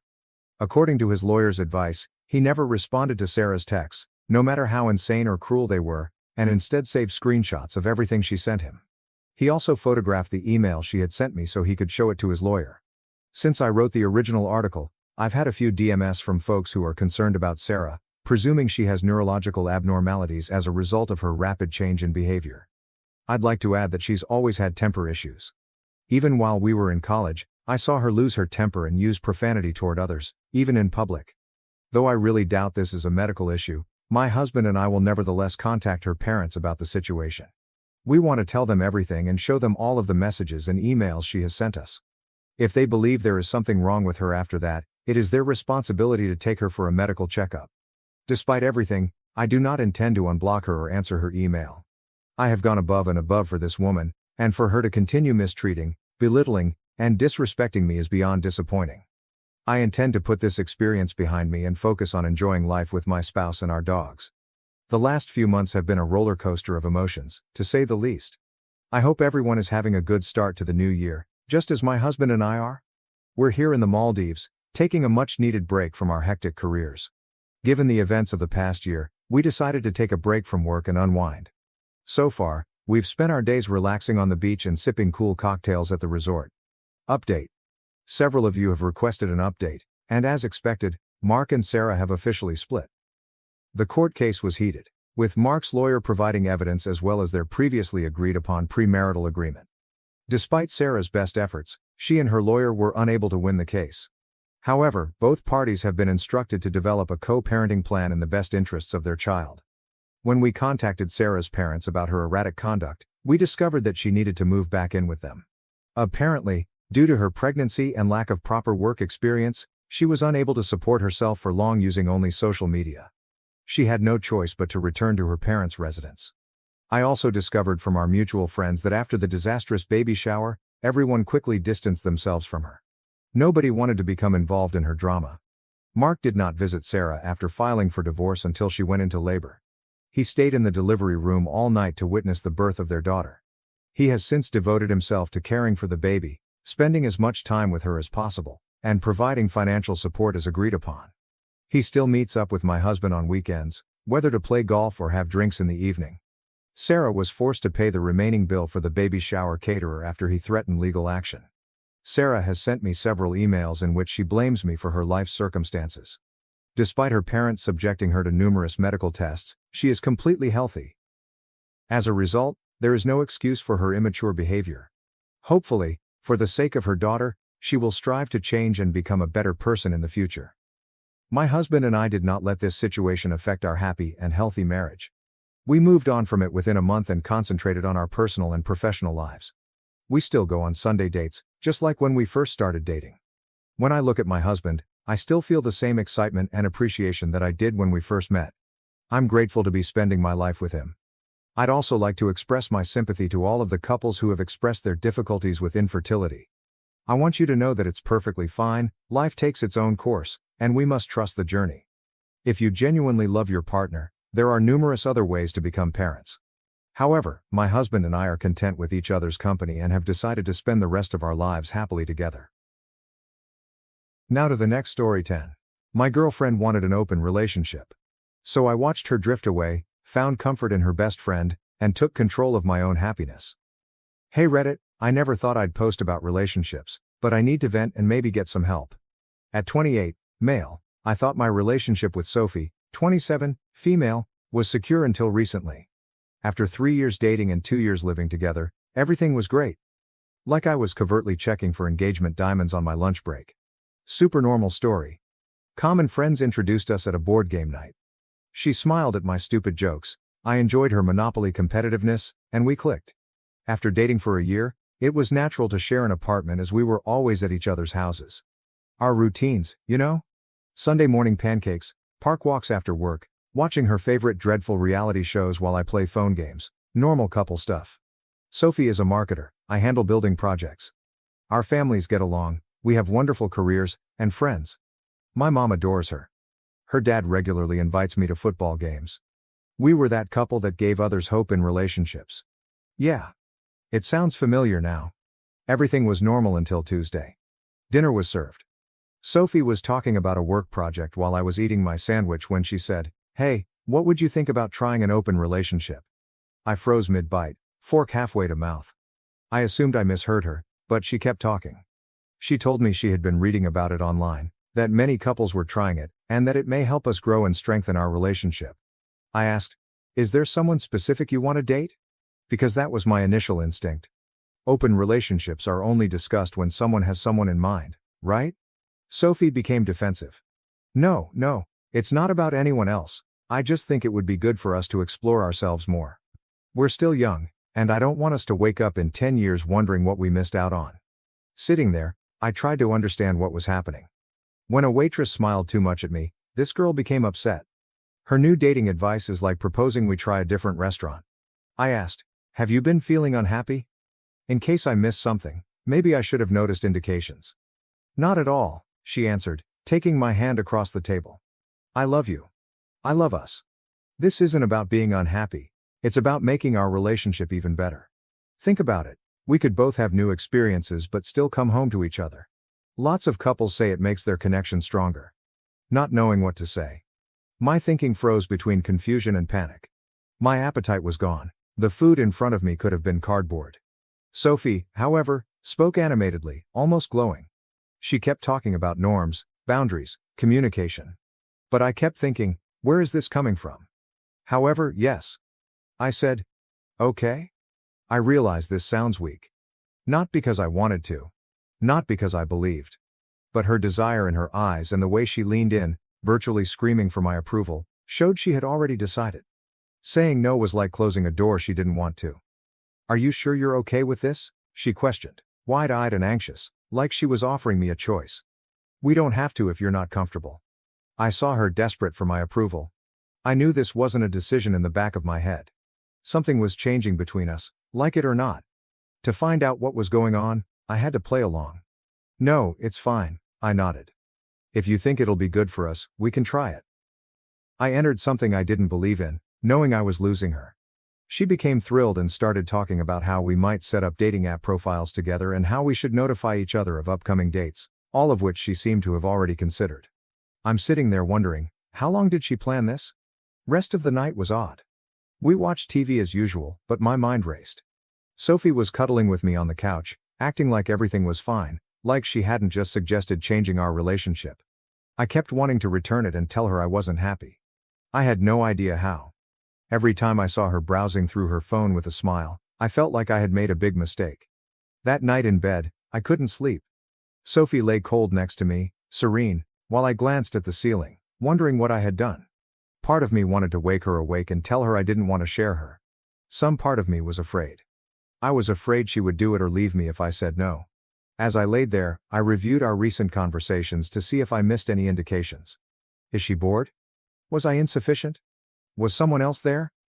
I had no responses to the inquiries that kept coming. Little did I know, this was just the start of the chaos. Sophie asked me to assist pick photographs for her Tinder and Bumble profiles all evening, like a lover would. She asked me to take new photos of her. Yes, seriously. I took images of my girlfriend to make her look good to other males. I created my own profile to demonstrate my effort. My heart wasn't in it. Writing a bio felt awkward and false every time. What should I write? Looking for fun while dating? I felt awful all over. She probably knew I wouldn't meet anyone. I told her I'm not social and don't have time or energy to meet new people several times. Maybe she believed she could date and use me as backup. Sophie got matches fast. Her beauty and playfulness are obvious. I was most surprised by how quickly she met these guys. Within a week, she had 3 dates. 3. She showed me their profiles like we were discussing celebrity obsessions. She shoved her phone in my face. Look at this one. He's a personal trainer at that fancy gym downtown. We're getting coffee tomorrow. I nodded, pretending this was usual. I felt queasy the first time she got dressed for a date. I had never seen her black clothing before. For this, she bought new outfits. She did cosmetics for an hour. She twirled as she left our bedroom. How do I look? She exclaimed. I said, great, knowing that dress probably cost more than she spends on our date nights. She returned home late that night, laughing. I feigned to sleep when she went to bed, but I heard her texting for an hour. She hummed while preparing coffee the next morning and pretended everything was wonderful. I noticed her schedule. Monday involved coffee with the gym guy. Wednesday supper with a lawyer. A food truck owner and I had drinks Friday. The range was intriguing. She always came home looking like she had the time of her life. I checked the Instagram locations she tagged. Not my proudest moment, but I needed to know the truth. I drove by the restaurant where she stated she was eating one night. She was at the bar with a tall suit-clad man cracking up. She held his arm and looked at him like she did at me. Distance between us. Her change at home was worse than seeing her with these guys. She spent less time with me, no more cuddling. She texted constantly. Sunday pancake ritual? She was meeting the girls for brunch. I once discussed it with her. Don't you think you're going on a lot of dates? I asked casually. She looked at me like a fool. That's the whole point of an open relationship, isn't it? To meet new people and have experiences? You should try it too. I can help you with your profile if you want. But I didn't want profile aid. Please return my girlfriend. I wanted the person who used to love ordering pizza and watching lousy movies with me, not this new version who always dressed up and left. She was getting ready for date number 6 or 7 one night. I lost track. I couldn't stand it. I went on a walk to clear my brain and ended up at this picnic spot. I sat there for 2 hours contemplating how quickly everything had fallen apart. Sophie's messages buzzed my phone. Hope you're okay. Don't wait. Have such a great time. She twisted the knife with each message. She tried to tell me about her date the next day, how hilarious he was and how he took her to this great new restaurant. Standing, I left the room. Following me, she seemed bewildered. I thought you were okay with this? She asked, shocked. Yeah, maybe I'm not, I answered. But you could be dating too. You're choosing to stay home and be miserable. That's when I understood she didn't understand. She didn't get that I didn't want additional dates. I wanted her. Her old self. He liked our boring, normal existence together. 3 weeks had passed since she started this open relationship thing. 3 weeks of watching her dress up for other guys and lying awake wondering where she was, what she was doing, and who she was with. My thoughts went crazy for 3 weeks. I assumed she'd understand how foolish she sounded. I kept waiting for her to wake up and realize how ridiculous this was and what she was throwing away. But she didn't. Without hesitation. Not guilty. She took pride in it. She moved around like she had discovered a higher level of dating that we were too foolish to understand. Worst part? I couldn't comprehend why. It seemed she liked me. Why burn it all down? Why say we didn't have enough? It finally clicked.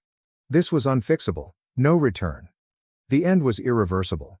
For once, I wasn't sure I cared. I was inspired by the thought of her living her life carefree while I was drowning in it. I wanted her to regret everything. Show her what she threw away. I had no plan yet. I knew I wouldn't suffer while she had fun. I didn't know what to do next, but I needed to chat. Someone who would realize how messed up this was. Emma started visiting more often. Emma, Sophie's best friend since college freshman year, was Emma. She came to movie nights, helped us move furniture, and brought soup when someone was sick. One of those genuine people, you know? Being a kindergarten teacher suits her because she makes everyone feel heard and important. I always saw her as Sophie's friend. Though pretty, long brown hair, green eyes, constantly smiling, I put her in the buddy zone. In addition, she had dated Mark for 2 years. However, they split months ago. She first came over after Sophie started her open relationship to borrow mixing bowls for a birthday cake. Sophie went out with a new guy, and Emma sensed something was up with me. "You look terrible," she stated directly. "What's going on?" Although I didn't intend to tell her everything, it happened. How Sophie announced open relationships to me. How she dated various males practically every night. I felt crazy witnessing it all. Emma sat, listening. Truly listening, not just waiting for her to speak. She shook her head after I finished. "Not an open relationship," she remarked. "That's just Sophie doing whatever she wants without caring how it affects you." Something about hearing it from someone else made me less insane. After that, Emma visited more often, generally while Sophie was dating. Watching movies, ordering takeout, just hanging around. Talking to someone was nice. Someone who understood us and the situation.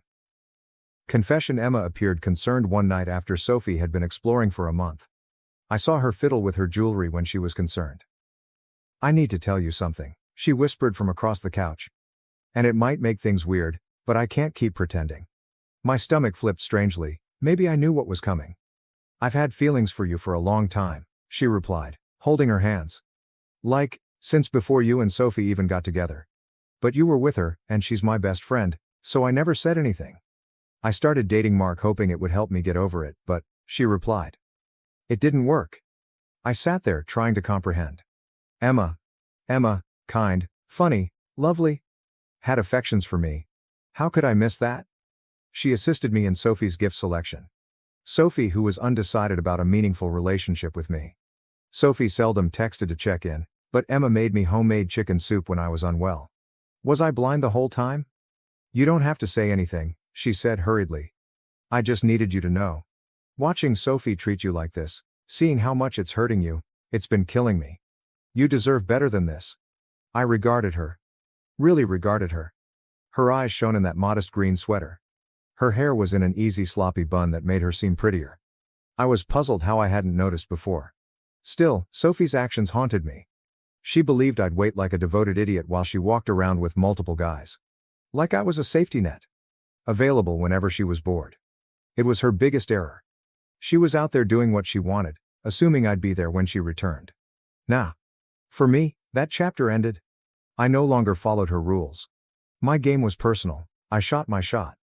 I breathed deeply, feeling that shift. The moment when I took charge. "Emma," I said, surprised by my steady voice. She sat closer on the couch. "I know this is complicated. I know I'm probably making everything worse by telling you this. But seeing you so unhappy these past few weeks, I just couldn't stay quiet anymore." She kissed me, leaning in, kissing me. Should have stopped. I should have considered Sophie, our friendship, and how complicated this would be. So I kissed her back.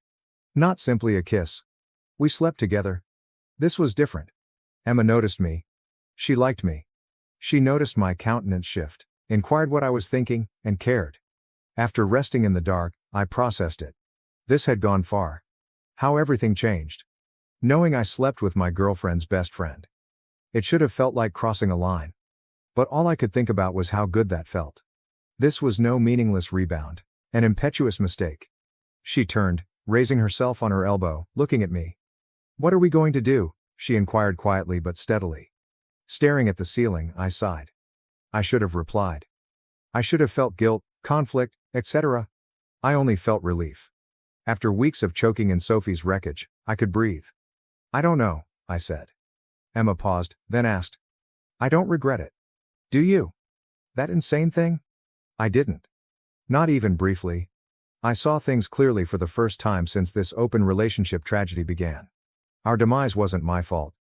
I did not break trust. Maybe I deserve someone who wants me. Just me. Sophie's going to lose it when she finds out, remarked I. Probably, Emma said. But isn't it funny how she thinks it's perfectly fine for her to date other people, but the idea of you doing the same would drive her crazy? It was her point. And then I thought, maybe Sophie should take her medicine. I didn't tell Sophie about Emma immediately. Part of me wanted to watch her reaction to hints first. Maybe that was petty. After seeing her show off with different guys for weeks, I thought she deserved to experience that. After Emma left, Sophie returned from staying at Jessica's place. Jessica was probably Jason, but whatever. She chatted about her girlfriend's night while pouring coffee. The first hint was dropped then. Oh, Emma stopped by last night, I casually said. We had a really good talk. Sophie's coffee pot grasp froze. Emma was here? Yeah, we hung out for a while. She's really easy to talk to, you know? Sophie dropped her coffee mug too hard, spilling some on the counter. What did you guys talk about? Just stuff, I shrugged. Life, relationships, feelings, it was nice. Her expression was priceless. Her next hour was spent contacting someone, likely trying to gain specifics from Emma, while pretending to watch TV with me. She looked at me every few minutes, trying to figure out what occurred. Over the next 3 days, I mentioned Emma more. She was hilarious. Her genuine understanding. How we texted. Sophie would always have a tight look, like she was trying not to respond but couldn't. Sophie almost ran across the couch when I smiled at my phone while emailing Emma one morning. Who are you texting? She inquired, failing spectacularly at casualness. Just Emma, I said. She's really into this new show I recommended. Sophie tried to grin but seemed in anguish. You guys have been talking a lot lately. Yeah. She's great to talk to. Really gets me, you know. Sophie started checking my phone when I left it sitting around. She thought she was sneaking, but I caught her browsing through my texts when I was in the bathroom or kitchen. The amusing part? I removed all Emma-related evidence. I left enough pleasant text to make her suspicious and insane. Sophie began appearing at my known locations. I would mention getting coffee at this cafe near work, and she would simply show up. Or she would arrive an hour after I said I was meeting friends at a bar, saying she was in the neighborhood. Best part? Self-date cancellations began. She suddenly came home more. I want to watch movies. Cook dinner together. It was like witnessing someone mark their territory without acknowledging it. She came straight out with it after many attempts to get closer, which I always blocked. Are you seeing someone else? Isn't that kind of the point of an open relationship? I ask. To see other people, yeah. But who is it? Is it Emma? Are you sleeping with Emma? I only answered. I thought we weren't supposed to share details about our other partners. Isn't that what you said when I asked about your dates? Sophie faltered. She looked at my Instagram followers, likes, and online interactions. She obsessively read Emma's social media posts and stories. Emma's coffee shop selfie was the final blow. Coffee establishment where I have my morning coffee. Sophie rang me immediately. Are you with Emma right now? Sophie, I'm at work. But you always get coffee at that place in the morning. Did you meet her there? Let her panic, then said. That coffee shop has, like, 1,000 customers every day. People can go to the same coffee shop without it meaning anything. Sophie wasn't convinced. She often asked where I was heading. The person I saw. What I did. She demanded to know my every move after weeks of arriving home late from dates and never telling me who she was with. Emma laughed at Sophie's behavior when I told her. We met discreetly at her house so Sophie wouldn't see us. I quickly lost my doubts about hooking up with her and felt justified. She really can't handle not being in control, can she? Emma asked one night while we sat on her couch. Okay, nope, I said. And the best part? She can't even complain about it without admitting she never actually wanted an open relationship. She just wanted permission to cheat. Sophie switched tactics. One night at home, she dropped a bomb that changed everything. Closed relationship proposal. I think we should close the relationship again.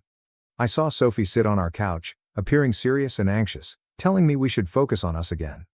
The same person who had been dating randomly for weeks was now sitting there, acting like she was helping me.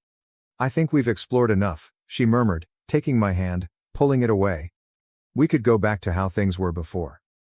Just you and me. It made me laugh. Just you and me? Like the past few weeks never happened? Well, yeah, she answered, confused by my response. Isn't that what you wanted? You haven't seemed happy with the open relationship. I quit playing games then. You're right, I haven't been happy. Watching my girlfriend go on dates with a new guy every other night while barely acknowledging my existence. Her face did this odd thing because she wanted to look empathetic but failed. I know it was hard for you, but that's why I'm saying we should close things up again. We can work on ourselves. Work on us, I repeated. Like how you've been working on getting to know half the guys in this city. That's not fair, she defended. You agreed to the open relationship. You could have been dating too. Oh, I have been, I responded, observing her look. I've been seeing someone. Sophie paled. Really pale. What? Who? Does it matter? Isn't that what you wanted? Both of us are exploring and having new experiences? She leapt from the couch. Of course it matters. Who the hell is it? How long? Her eyes expanded. It's Emma, isn't it? I sat and let her spiral. She ran her hands through her hair and paced our living room. It is Emma, isn't it? That's why you've been talking about her so much. That's why she's been avoiding my calls. My best friend? Leaning back. Really funny how you're allowed to sleep with whoever you want, but the moment I do the same, it's a problem. But it's Emma, she cried. She's my best friend. You can't sleep with my best friend. Standing, I looked her in the eye. Actually, I can. And I did. Sophie froze. She looked at me like she couldn't believe what she heard. What did you just say? I slept with Emma. Multiple times, actually. And you know what? It was great. She actually cares about my feelings, which is more than I can say for you lately. Sophie's face turned from disbelief to wrath in 2 seconds. You're lying. Emma would never do that to me. Really? Because she did. Want to know what else? She's had feelings for me for years. Even when she was dating Mark, she was thinking about me. You're lying to hurt me, Sophie remarked. I saw doubt in her eyes. I'm not. I witnessed realization. Remember last Thursday, when you were out with that startup guy? Sophie nodded slowly. Emma came over. We talked for hours. Then we slept together. She sees me as a person, not just some backup plan waiting at home while you live your best life.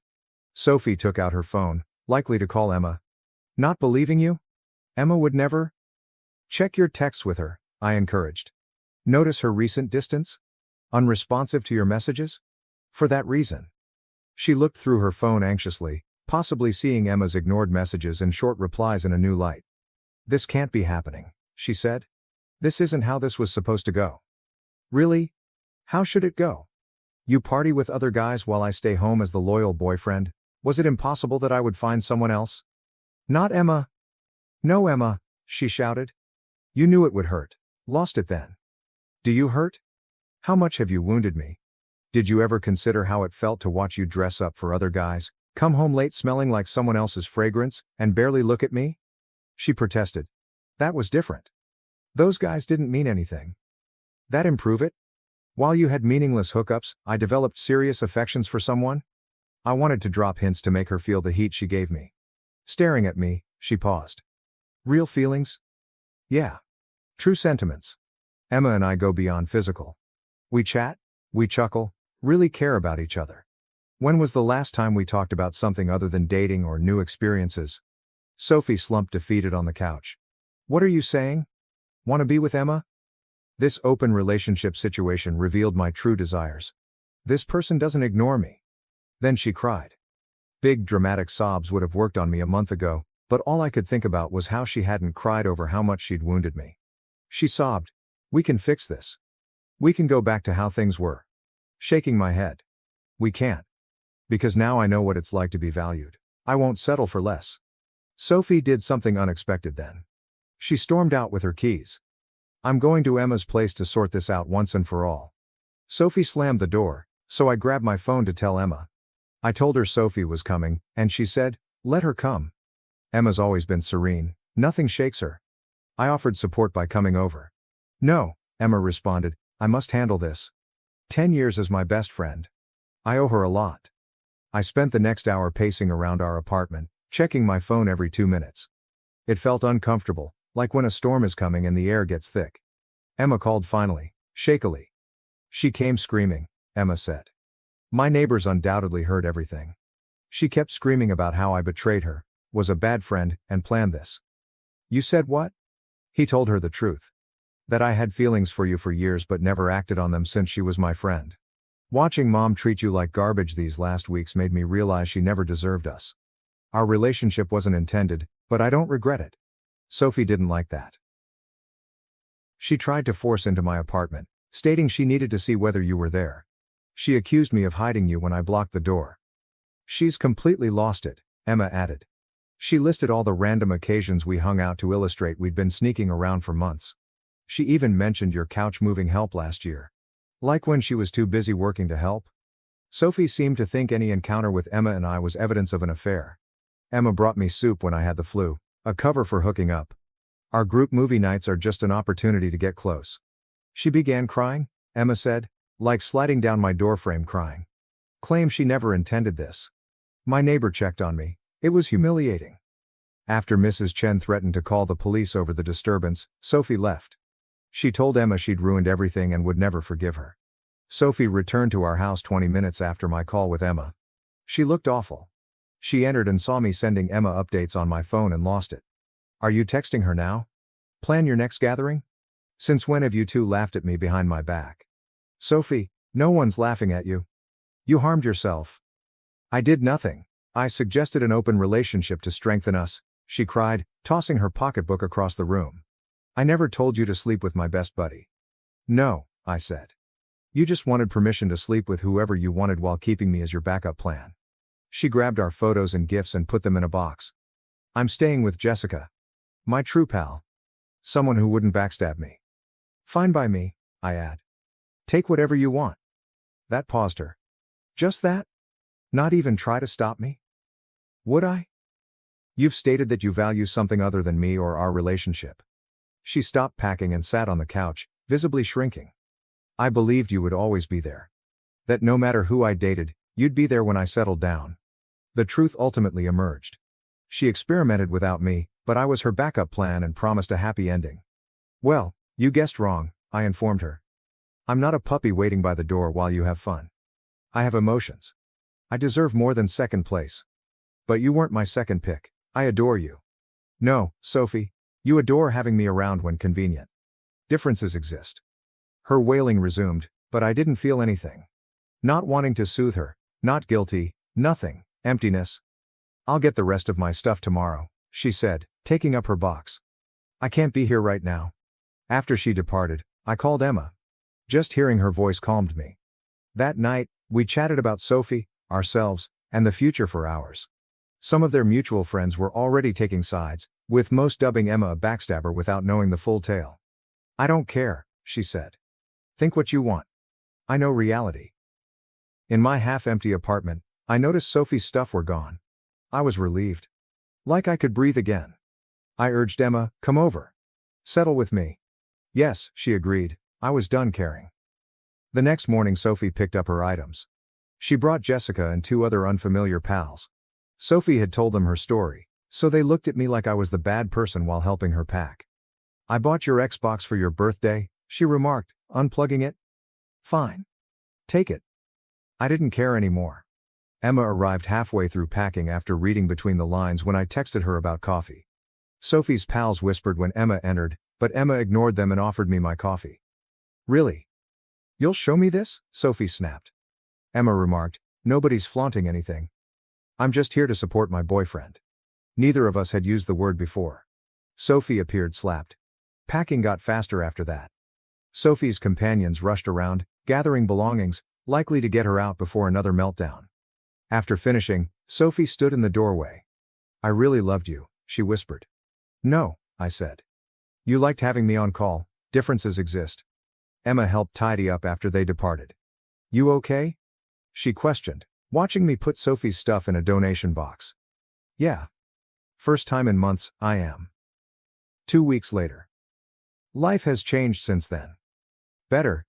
Emma and I are doing things right but slowly. We had coffee at Sophie's favorite restaurant last weekend and saw other pals. Ignored us completely. Emma smiled and squeezed my hand. Sophie continues to tell everyone how I cheated. Emma betrayed her, and we always desired each other. Some believe her. Important people don't. Emma brought over her kindergartner's artwork to decorate my fridge yesterday. Too empty, she said. I noticed something in those crayon drawings. This is my wish. Someone who notices details. Who cares about warming my place?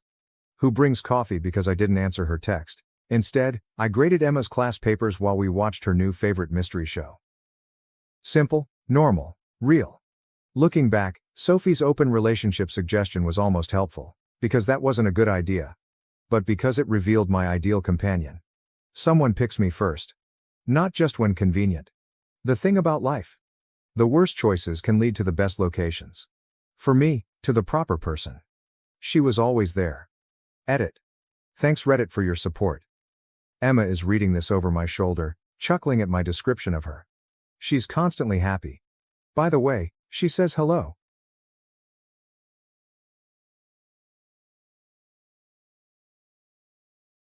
Thank you for watching. If you haven't subscribed yet, please do so and hit the notification bell to stay updated with more shocking real-life stories happening around you.